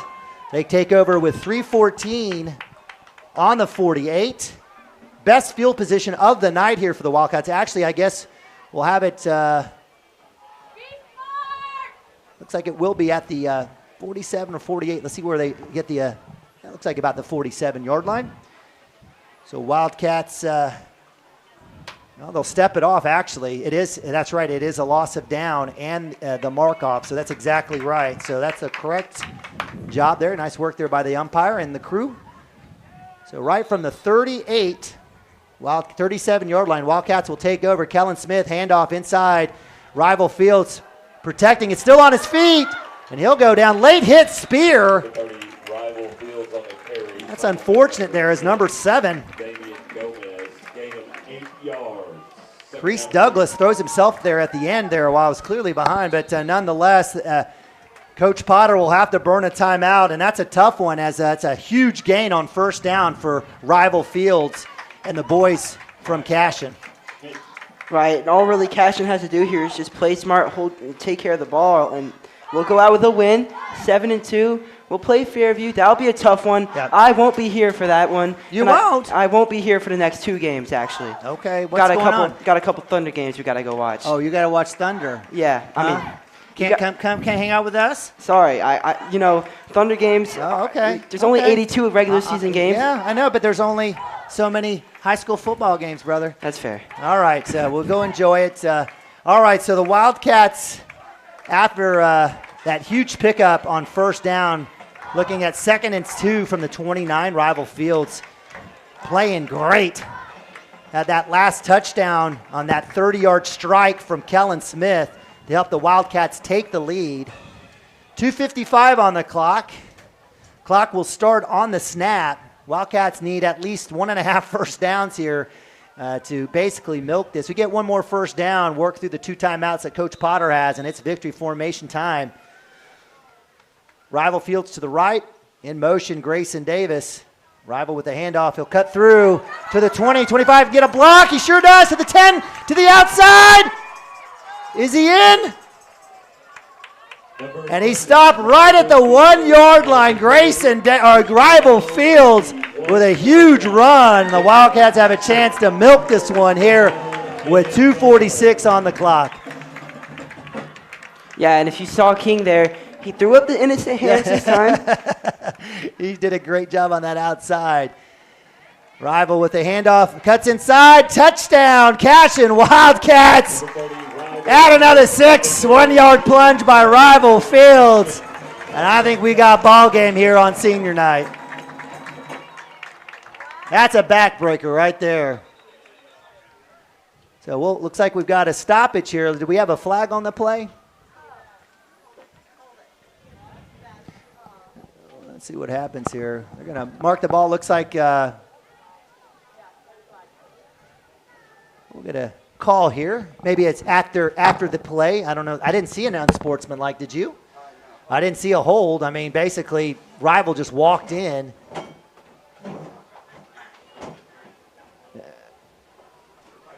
What's the call? What's the call? Yeah, so Coach Tishner says, it's sportsmanlike as well. That may be after the touchdown. It'll be assessed on the kickoff.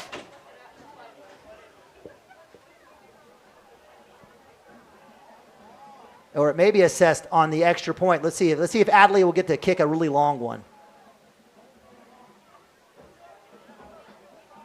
Touchdown is good. We have dead ball unsportsmanlike on the Cashion Wildcats. And that will be assessed on the kickoff. So with that, Adley Jerry is out for the extra point. Wildcats up 26-13. Have a chance to make this 27. And who's holding for her? Houston Jerry's holding for her here on senior night. I love this. Family overall. Kick, snap. It's up. It's good. Wildcats. It's a Jerry affair. Houston Jerry, the freshman, with a hold. I'm a big fan of Houston Jerry. Holds it there for his sister Adley Jerry on senior night. Gets the extra point. Adley 3 for 4 on extra points. Wildcats extend that lead 27-13 over the visiting Hinton Comet. So what looked like a little bit of a mini disaster has turned into what maybe we thought was going to happen. And I didn't even get your prediction on the game. What was your prediction? I honestly didn't really have one. I just felt like Cashion was going to come in and win.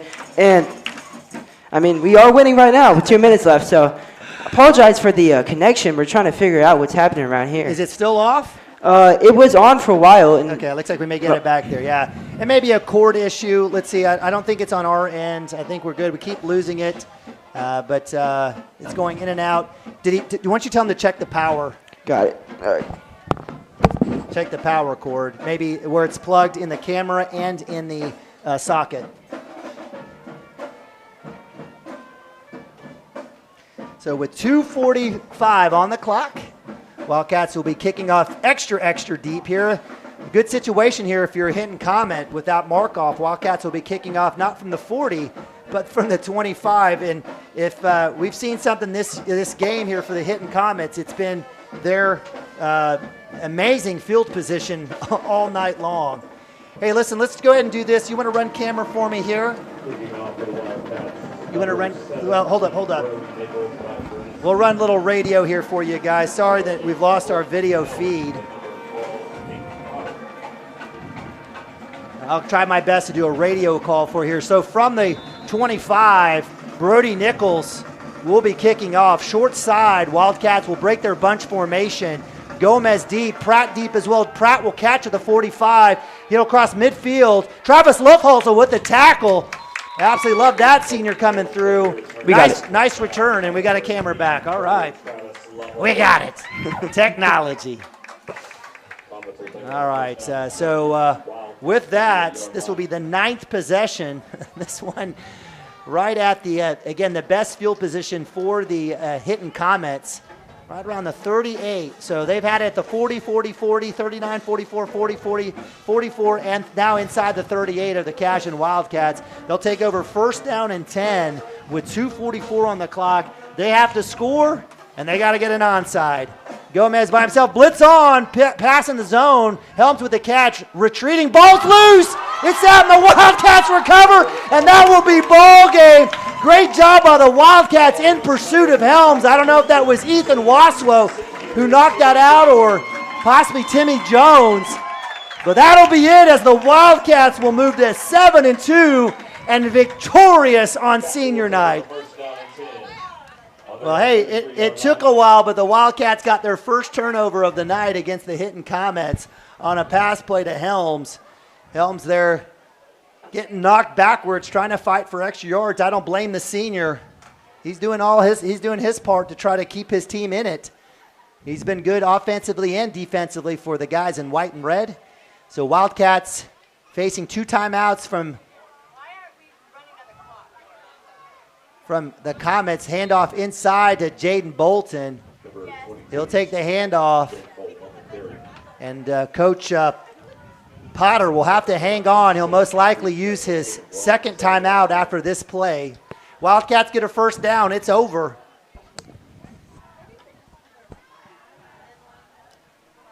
.220 on the clock. Rival Fields now in the backfield. 2 tight end set. Smith. Fake. He's going to throw. He's got deep.